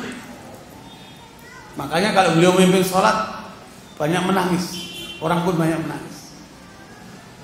Lembut orangnya. Tetapi ketika ada sekelompok umat Islam dari Bani Hanifah yang tidak mau membayar zakat, maka Abu Bakar mengatakan, saya akan perangi orang yang memisahkan antara zakat dan sholat. Maka Umar keberatan. Bagaimana engkau akan memerangi orang yang sholat? Bagaimana kau memerangi orang yang mengucapkan syahadat? Dia sholat, mereka puasa, mereka bersyahadat. Hanya mereka nggak bayar zakat saja. Masa kamu perangi? Kata Umar. Abu Bakar orang yang lembut, tegas itu, dipegang bajunya Umar. Saya mengatakan, ajabarun fil jahiliyah, khawarun fil Islam. Apa dulu ketika kamu jahiliyah, kamu kakak, ketika kamu dalam Islam, kamu lemah seperti ini. Yang lembut jadi apa? Keras. Yang keras jadi lunak. Pada saatnya, ya, semua ada pada saat. Ini pemimpin harus punya sikap seperti itu. Nggak harus keras terus lembut terus. Nggak, ada saatnya keras, ada saatnya lembut. Bapak-bapak sebagai orang tua kan juga begitu, ya kan? Sama anaknya kadang lembut, kadang keras. Ada pada saatnya. Nah makanya sekalian, dua sifat ini harus berimbang. Kemudian yang keenam, kesejahteraan. Pemimpin harus memperhatikan kesejahteraan yang dipimpin. Ya, jangan dirinya aja sejahtera, yang dipimpin nggak sejahtera kan? Oke, inti kepemimpinan ada 5. Inilah intinya agama, sekalian. Jadi maqasidus syariah itu ada 5. Anda, kita semuanya menjalankan Islam, tujuannya ini, Pak. Makanya al-hukmu yaduru ma'a illatihi wujudan wa hakama wa adama. Ya, wujudan wa adama. Hukum itu akan pasti dengan ilatnya, sebabnya. Kenapa kita melakukan ini, kenapa melakukan itu? Pasti ada sebabnya. Sebab apa kita menjalankan agama ini, Pak? Agama itu harus meliputi 5 hal ini. Dan inilah yang harus diraih oleh para pemimpin itu. Pemimpin yang memahami arti Islam. Pertama, menjaga agama. Jangan dirusak agama ini. Tidak boleh ada pemurtadan. Tidak boleh ada penyesatan. Ya. Makanya ini harus dilindungi oleh penguasa. Ternyata kita nggak ada yang melindungi, Pak. Mau sesat tetap jalan, mau murtad silakan. Iya, Pak. Ada yang lindungi nggak? Ya ada. Umat Islam ini tanpa perlindungan urusan agamanya ini. Dilepaskan gitu aja. Pemurtadan luar biasa nih, Pak. Terjadi penurunan statistik umat Islam dari tadinya 90% sekarang tinggal 80%. Terjadi penurunan, Pak. Pemurtadan besar-besar. Tahun 1900 jumlah orang Nasara di Indonesia itu cuma 250.000 orang. Tahun 2013 sudah mencapai 24 juta. Diperkirakan 2016 ini mencapai 40 juta. Ya, terjadi peningkatan pemurtadan. Dan pemurtadan hari-hari ini menyasar Jawa Barat. Jawa Barat menjadi target besar mereka. Ya, makanya kita kewajiban untuk melindungi saudara kita itu. Jangan sampai dimurtadkan. Banyak caranya, Pak. Mereka memurtadkan itu. Kemudian menjaga akal. Jangan sampai akal dirusak dengan narkoba, minuman keras, apa itu, pil koplo. Ya, itu merusak akal. Menjaga harta. Tidak boleh ada perampokan, pencurian, penjambretan. Masing-masing orang supaya aman dengan hartanya. Menjaga jiwa. Tidak boleh jiwa ini disakiti, dibunuh, ya, pukul dari belakang segala macam, nggak boleh itu. Makanya nyawa orang mukmin mahal. Kalau bapak naik mobil nabrak orang Islam di tengah jalan, nggak sengaja nabraknya, dia nabrak, wah, nabrak mati itu orang. Bapak harus membayar 100 ekor onta buat keluarga yang ditinggalkan. Berapa 100 ekor onta? 200 ekor sapi. 200 ekor sapi berapa? Kalau satu sapi 10 juta saja, berarti berapa? Nih pedagang sapi nih ada. Ya, kita ambil paling murah 10 juta. Iya. Berarti berapa? 2M.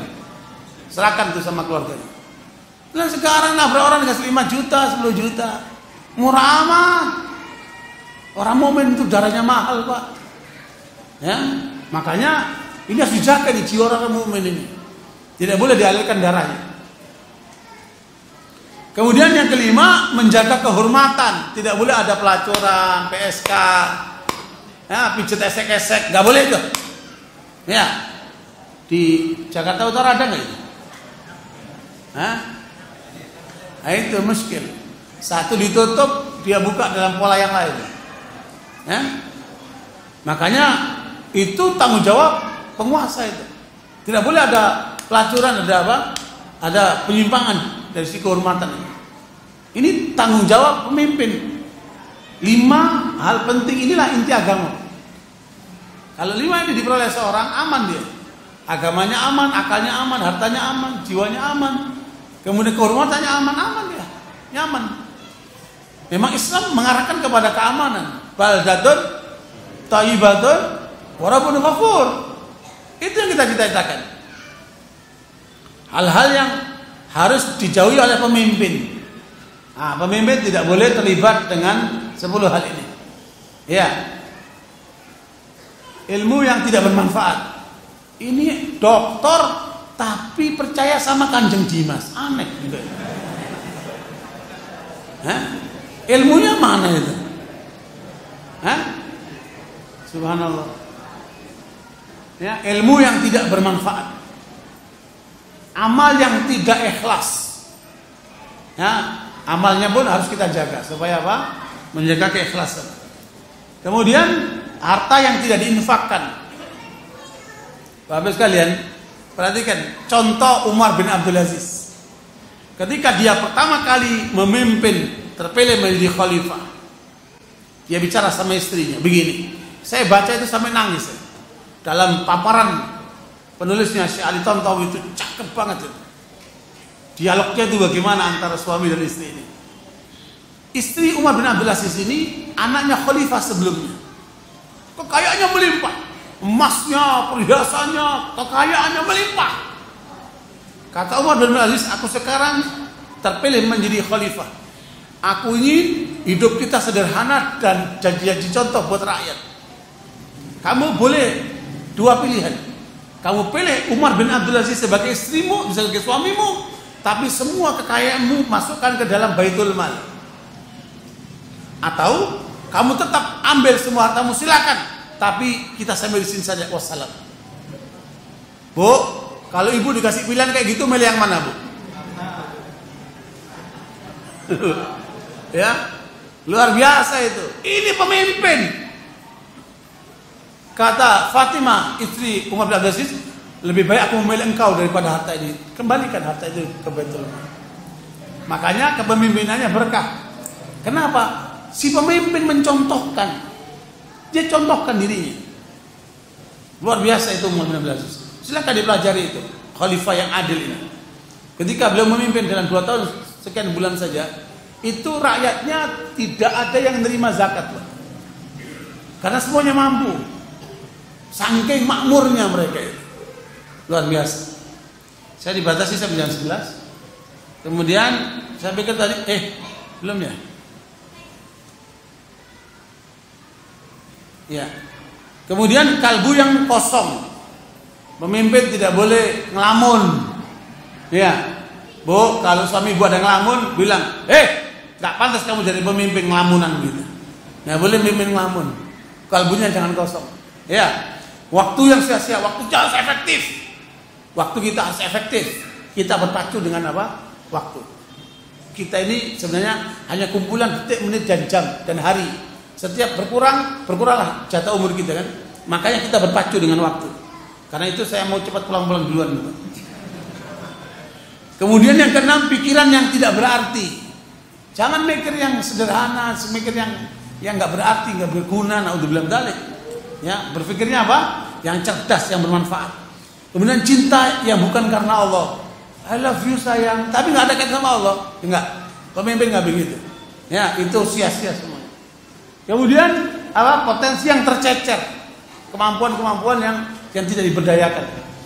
Kemudian berkhidmat kepada orang yang tidak taat. Orang yang taat itu, ya nggak usah kita berbuat baik kepadanya. Supaya apa? Dia berhenti dari ketidaktaatannya itu. Artinya gini, kalau umpamanya kita disuruh oleh orang tua kita, nih tolong dong belikan rokok, enggak, saya nggak beli rokok. Ya, kenapa? Membelikan rokok berarti berkhidmat kepada si perokok kan? Enggak mau belikan rokok. Kenapa? Kita tidak dibenarkan berkhidmat kepada orang yang tidak taat kepada Allah. Kemudian yang ke-10, takut dan harap kepada selain Allah. Makanya harapan dan rasa takut kita kaitkan dengan Allah SWT. 5 hal yang merusak pemimpin. Ya, ini perhatikan. Pemimpin akan rusak kalau pertama dia tidak adil dalam menempatkan personal. Itu karena apa? Apa namanya? Kolusi dan nepotisme. Ya, itu ini akan rusaklah pemimpin itu. Tidak ada dalam distribusi keuangan. Ya, tidak ada dalam distribusi keuangan. Tidak ada dalam pelaksanaan hukum. Ya, dia tembang pilih. Yang keempat, korupsi. Ini menggerogoti kekuasaan, tidak menegakkan sholat dan jihad. Ya, pemimpin yang tidak menegakkan sholat dan jihad itu banyak kelemahannya. Perlu persiapan pemimpin yang menguasai berbagai macam ilmu ini. Jadi kalau mau jadi pemimpin, ilmunya harus memadai. Paling tidak dia harus menguasai 25 ilmu. Ya. Makanya semakin dalam ilmu seorang pemimpin, semakin bijak dia dalam mengambil keputusan-keputusannya. Ya, karena dia menguasai dari banyak sisi.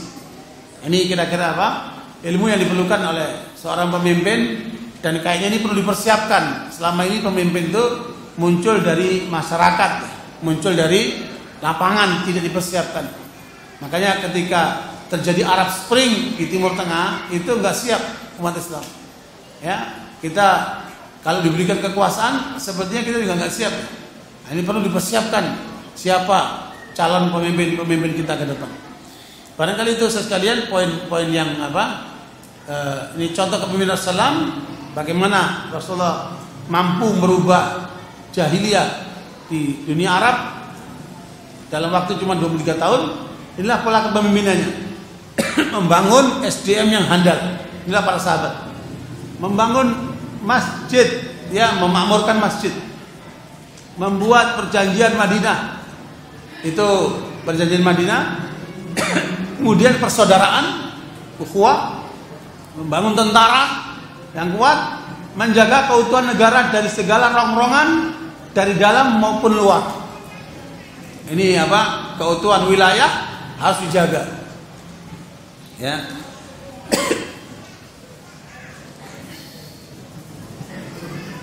Dah, itu dulu sekalian gambaran ringkas tentang kepemimpinan dalam Islam yang kita berharap ke depan umat Islam akan diwakili oleh para pemimpin yang memahami tata cara yang diajarkan oleh Islam di dalam kepemimpinan, sehingga diharapkan umat Islam dibawa kepada kebahagiaan dunia sampai akhirat. Karena hakikat kepemimpinan adalah mensejahterakan manusia, dunia dan akhirat.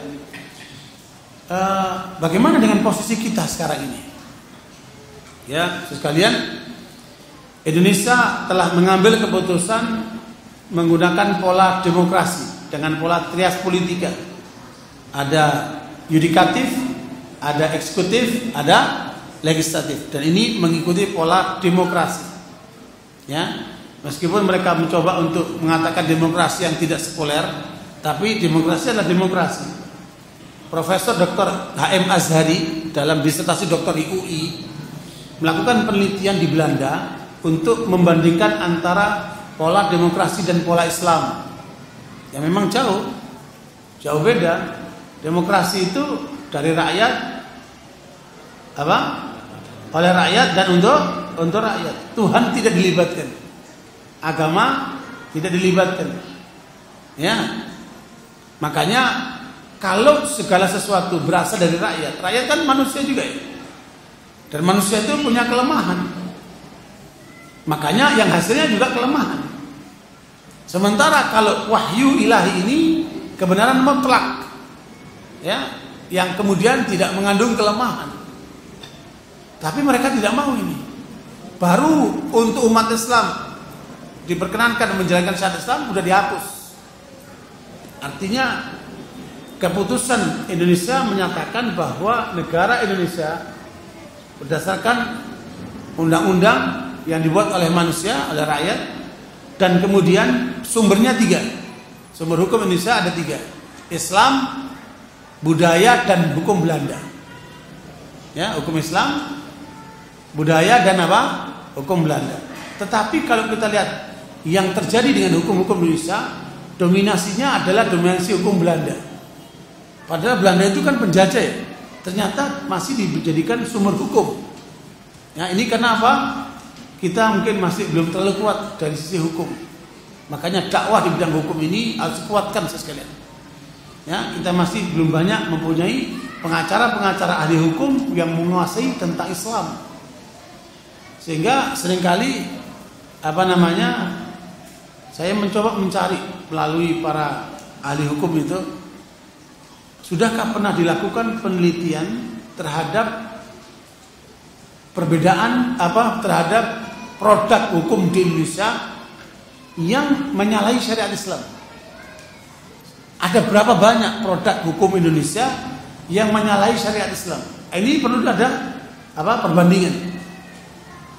Kawan saya mengambil disertasi doktor di Bandung, itu menemukan ada 14 ya pasal dalam undang-undang yang terkait dengan hukum Islam. Yang selebihnya itu tidak berasal dari hukum Islam. Nah, ini makanya perjuangan di wilayah hukum juga perlu ditingkatkan. Makanya kalau kita bicara dengan bagaimana interaksi kita dengan ulil amri, sebenarnya mayoritas umat atau bangsa Indonesia kan muslim. Ya. Kalau umat Islam mengendaki Islam, mau apa mereka? Kan dari rakyat untuk rakyat ya. Makanya rakyat kita ini yang masih belum paham tentang Islam.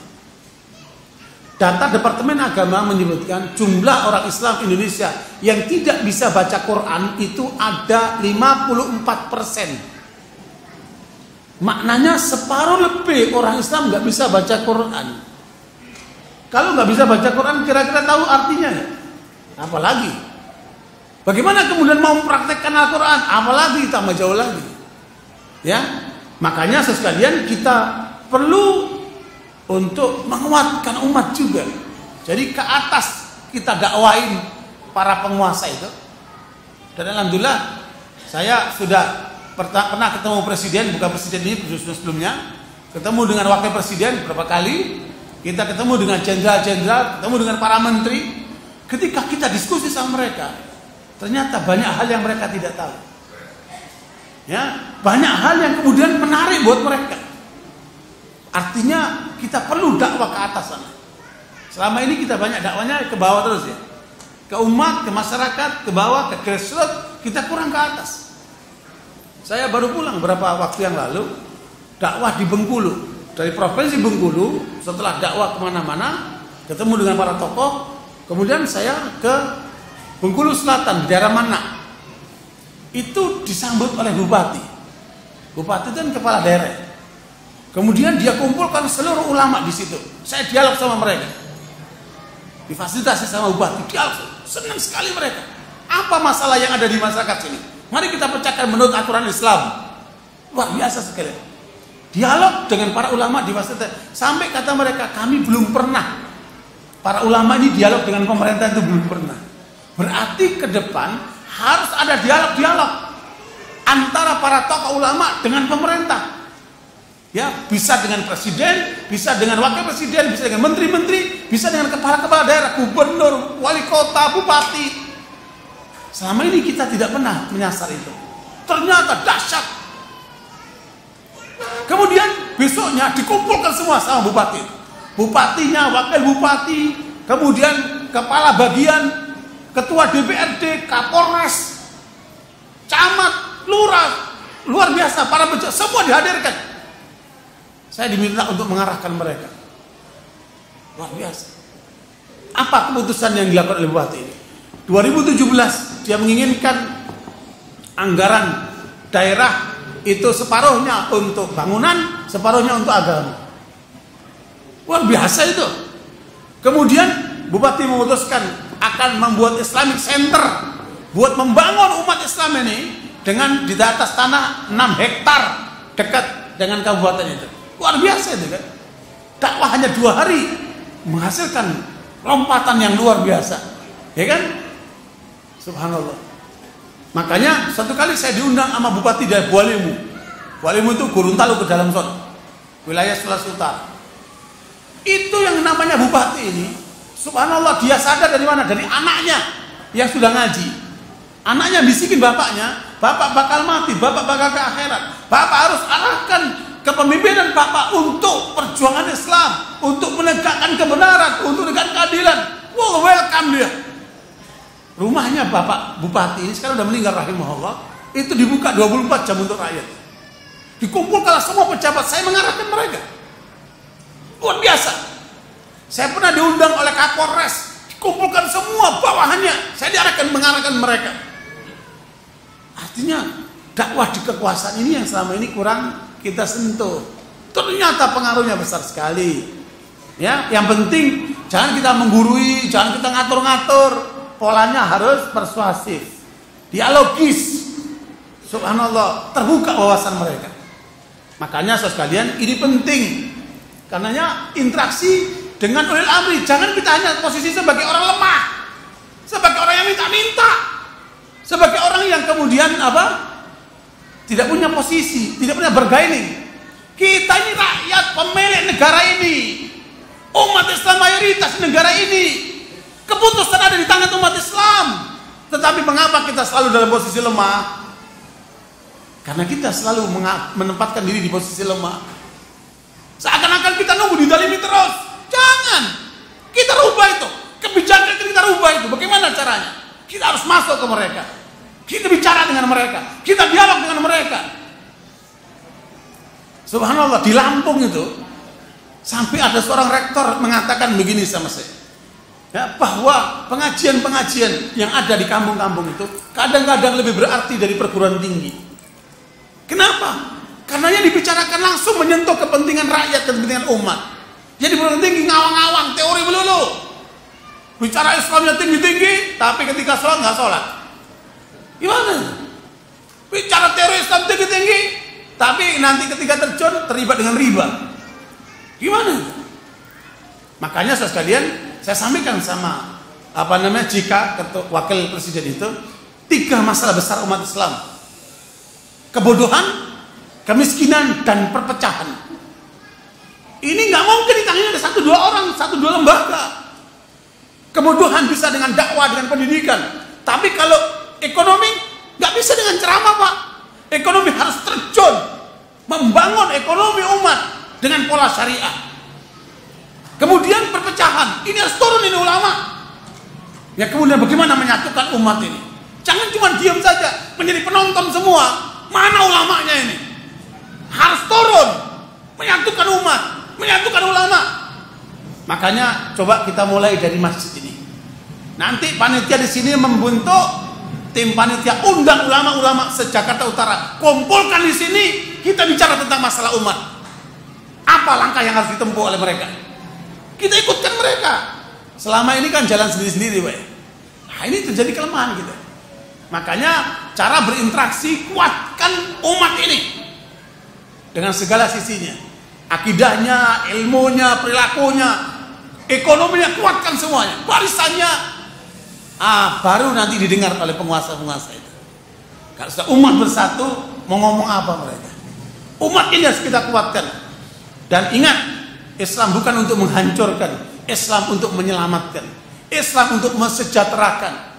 Subhanallah, saya bangga, saya datang ke Palestina yang sekarang dikuasai sama Israel itu. Dulu Palestina itu, Pak, di tangan umat Islam, milik umat Islam, sebelum dikuasai sama Israel itu. Yang namanya gereja Nazaret, tempat lahirnya Nabi Isa. Namanya gereja Golgota, yang di situ Nabi Isa disalib. Itu utuh, tidak dirusak oleh umat Islam. Di depannya dibangun masjid untuk milik umat Islam. Di depan Nazaret juga dibangun masjid untuk umat Islam. Begitu luar biasa penghormatannya mereka. Itu sejak Umar bin Khattab sampai sekarang. Tidak diganggu. Luar biasa, kita bangga. Luar biasa Islam ini.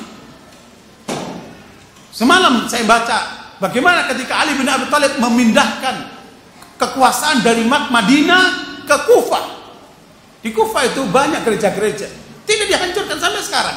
Ada sekitar 600-an. Jadi bukan untuk merusak gereja, Pak. Mau Kristen lakum dinukum waliyadin. Tapi jangan kalian intervensi dengan kita. Jangan kalian cawe-cawe dengan kita. Saya datang ke Manokwari. Saya tanya, apa sih konsep orang-orang Nasara di sana kok mau menginginkan negara yang berdasarkan Injil? Injil gak ngatur negara. Nggak ada konsep Injil dalam negara. Ya kan? Give for the Caesar, and the God for God. Untuk kaisar urusan kaisar, untuk apa? Tuhan urusan Tuhan. Gereja itu urusan ibadah saja, nggak ada kaitan dengan negara. Itulah terjadi sekularisme, itulah yang menjadikan demokrasi itu. Kita pelajari semua itu, Pak. Tetapi kemudian apa sih yang mereka inginkan? Ternyata setelah saya datang ke sana hanya modal semangat. Akhirnya teman-teman di anggota dewan bilang sama pihak Kristen, kalau mau bikin Manokwari ini kota Injil, pergi dong ke Aceh buat perbandingan, buat studi banding. Bagaimana Aceh yang katanya otonomi Islam itu? Berangkatlah mereka ke Aceh. Setelah pulang lemes, Pak. Kenapa? Ternyata Islam di Aceh itu untuk ngatur orang Islam, bukan untuk ngatur umat yang lain. Nah sekarang mereka mau ngatur umat Islam di Manokwari. Gak boleh jilbab, gak boleh bikin masjid. Loh, ya apa sih kamu ini? Kamu atur umat kamu, jangan ngatur umat kita. Kita mengatur umat kita sendiri. Kita nggak ngatur kalian. Harusnya begitu kan? Lakum dinukum waliyadin. Ini toleransi yang sebenarnya, bukan toleransi orang Islam dimurtadkan. Naudzubillah min dzalik. Toleransi apa itu? Jadi banyak salah kaprah. Ini yang harus kita luruskan. Barangkali kayaknya sudah dilirik terus sama moderator. Saya kira sampai di sini nanti kita berkarya dengan dialog-dialog diskusi. Jazakallahu khair.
Yang saya mau tanyakan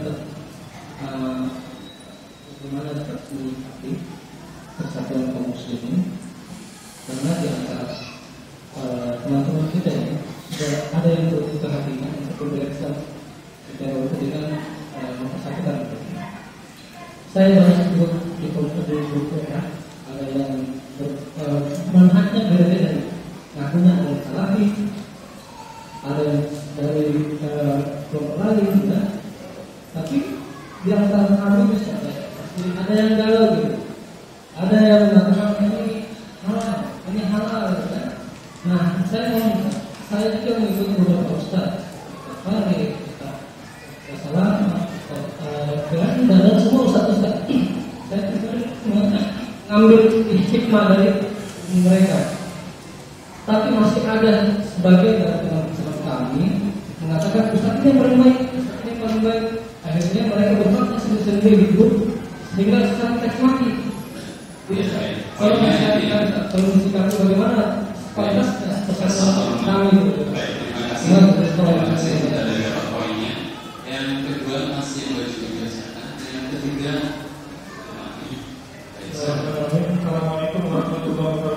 Waalaikumsalam. Ada pertanyaan beberapa kali dua aja. Yang pertama, bagaimana dalam Al-Quran ketentuan bagaimana keterangan tentang Nabi Yusuf alaihissalam yang meminta jabatan di Al-Quran surat itu yang pertama. Yang kedua tentang hujah hadis yang menerangkan kepada kita bagaimana bersikap terhadap pemimpin Islam, termasuk dalam menasihati dia, menasihati ketika pemimpin itu salah. Di antaranya adalah tidak boleh menasihati secara terang-terangan, terus harus bersabar terhadap kezalimannya. Pertanyaannya, apakah hadis tersebut kuat secara dalil? Yang kedua, kalau iya, apakah dalam kondisi sekarang ini pemimpin kita ini, termasuk negara Indonesia ini, bisa dibenarkan untuk bersikap demikian? Terima kasih. Ya, waalaikumsalam. Kemudian satu lagi terakhir, yang ketiga. Assalamualaikum warahmatullahi wabarakatuh. Bapak-bapak Ustaz, Anda baru mau bertanya dari pertama kali untuk di Indonesia. Fatwa mana yang paling wajib itu terkait untuk demo tanggal 4 besok? Apakah kita itu harus mengikuti larangan dari Saudi atau dari MUI? Karena tentang diamnya beberapa ustaz yang tidak memperbolehkan masalah berdemo. Ya, baik. Itu kita ada contohnya.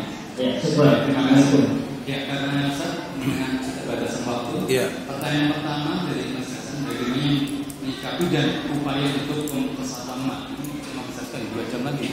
Silakan dijawab. Ya, Barakallahu secara singkat karena itu nanti ada pembahasan lebih lebar bahwa mempersatukan itu tidak bisa hanya modalnya semangat. Kalau tadi saya dengar cerita tadi itu dasarnya semangat semua. Jadi al-atifah tuwalidul asifah. Jadi kalau hanya semangat melahirkan puting beliung. Kalau menyatukan harus dasarnya ilmu. Kalau satu ayat saja, innamal mu'minuna ikhwatu fa aslihu baina akhwaikum.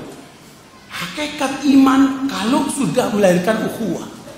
Artinya orang beriman yang tidak melahirkan ukhuwah itu imannya perlu dipertanyakan. Makanya apa arti nama-nama itu? Salafilah, tabligilah, ikhwanilah, macam-macam itu. Kalau itu hanya untuk fanatisme golongan, fanatisme kelompok, justru menolak kebenaran orang lain.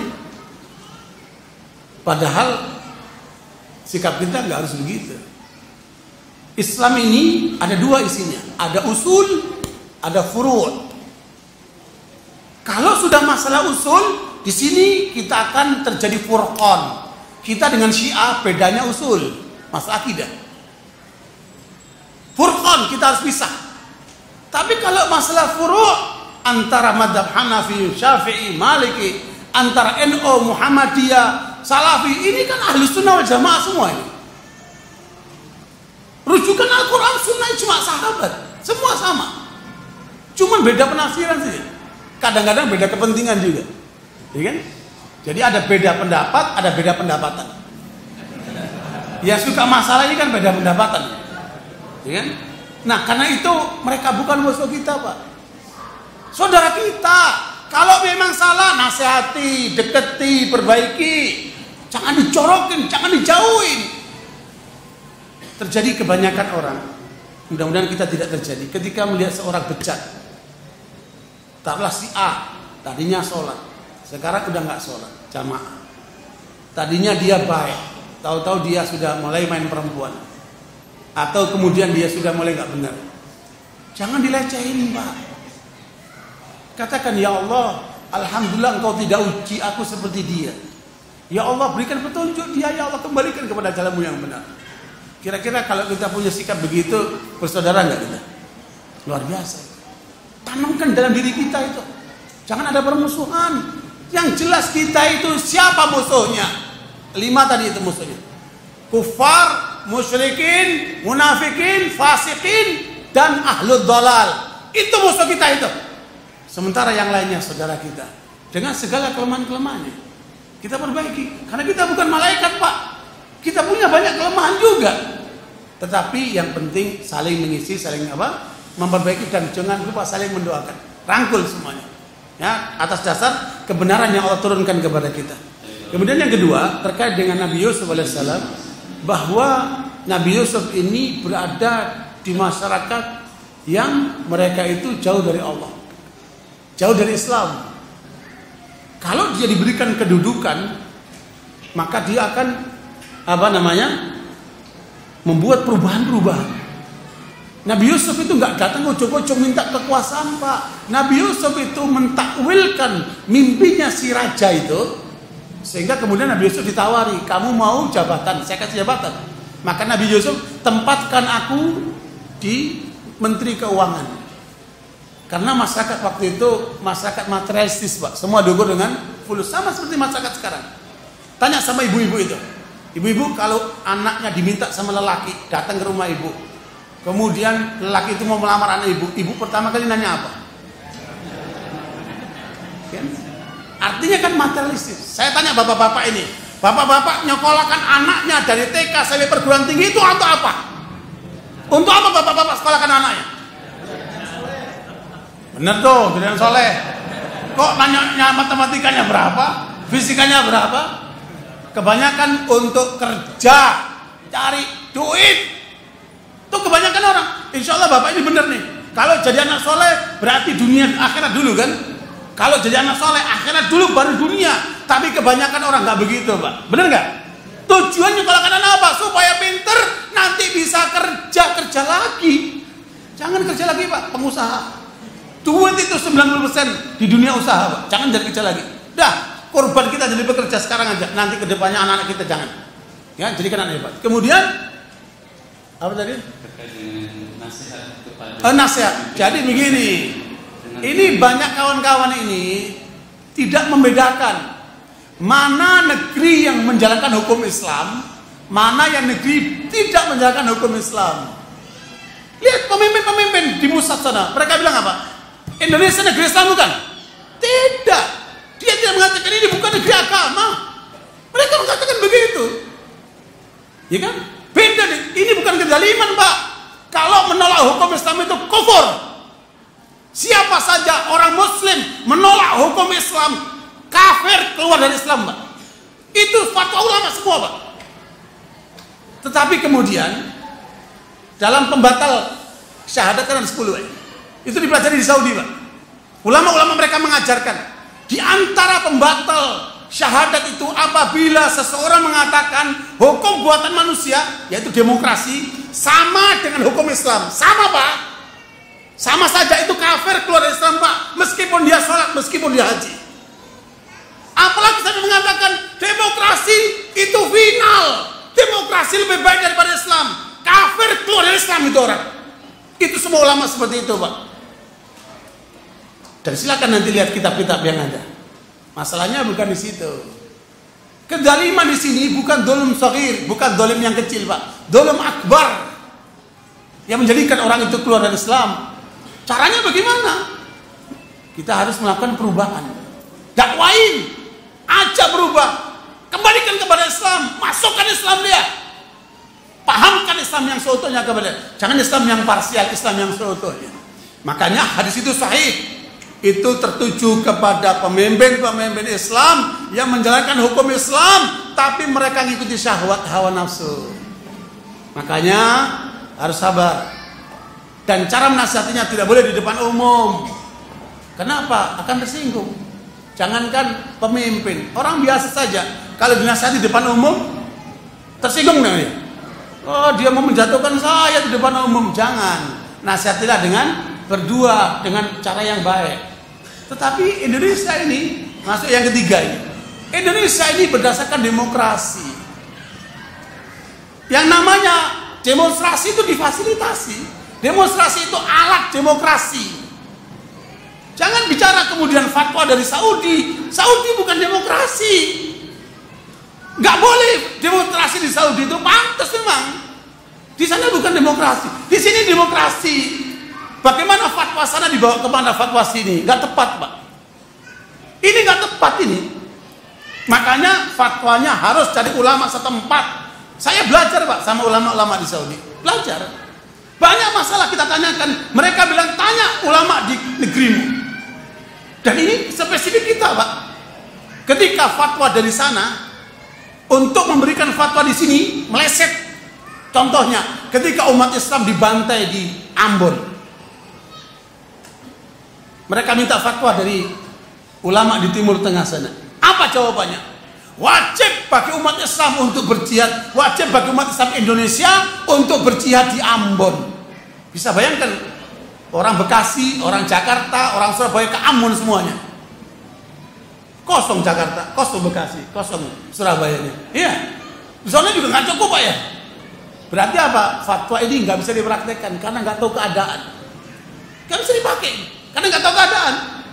Makanya fatwa itu tergantung keadaan. Dan fatwa bisa berubah sesuai dengan tempat waktu yang berbeda. Ya, beda antara fatwa dan keputusan pengadilan qadha. Kalau qadha itu mengikat, kalau fatwa tidak mengikat. Makanya boleh ambil fatwa sana, boleh ambil fatwa sini. Tetapi perhatikan, itu yang ambil fatwa muqallid atau mujtahid. Kalau mujtahid dia harus fatwa sendiri. Kalau muqallid dia ikut-ikutan. Lah ikut-ikutan kamu tinggal di negeri mana? Kamu tinggal di negeri Indonesia. Makanya fatwa harus dari sini. Saya usulkan sama kawan-kawan lulusan Timur Tengah. Kawan-kawan lulusan Timur Tengah, kalian banyak yang doktor, kalian banyak orang hebat. Mengapa tidak membuat mujamma fikih Indonesia? Rangkaian untuk membahas tentang masalah-masalah di Indonesia dilakukan oleh ulama-ulama yang lulusan Timur Tengah itu. Bukan bikin mujamma Indonesia. Sehingga masalah-masalah dipecahkan di situ. Bukan nunggu fatwa dari sana jauh-jauh. Sehingga banyak gak tepat. Ya, makanya saya berkeyakinan bahwa ini bukan hanya masalah demonstrasi, Pak. Ini adalah masalah penistaan Al-Quran. Sudah nggak perlu dibahas lagi demonstrasinya. Ketika kita melihat orang menista Al-Quran, sikap kita bagaimana? Sikap kita bagaimana? Demonstrasi itu hanya sekadar alat, Pak, untuk menyampaikan ekspresi. Ya, tetapi permasalahannya bukan di situ. Masalahnya sikap kita kepada penista Al-Quran. Kita harus ganyang dia. Kita harus kecam dia. Kita harus tekan Kapolri untuk menghukum dia. Karena dia kejahatan kepada Islam, kejahatan kepada Al-Quran. Kalau badan kita, jiwa kita disakiti, kita masih rela, Pak. Kita sabar. Seperti omongan tadi dia. Sabar ketika badan ini disakiti. Tetapi ketika Islam yang disakiti, tidak ada cerita wala tamutunna illa wa antum muslimun. Tidak ada cara kecuali kita perjuangkan hatta sampai kita mati. Barangkali itu Pak ya. Jazakumullah khair. Syukran ya Rabbi, syukran hadaita qalbi, syukran nawarta darbi, syukran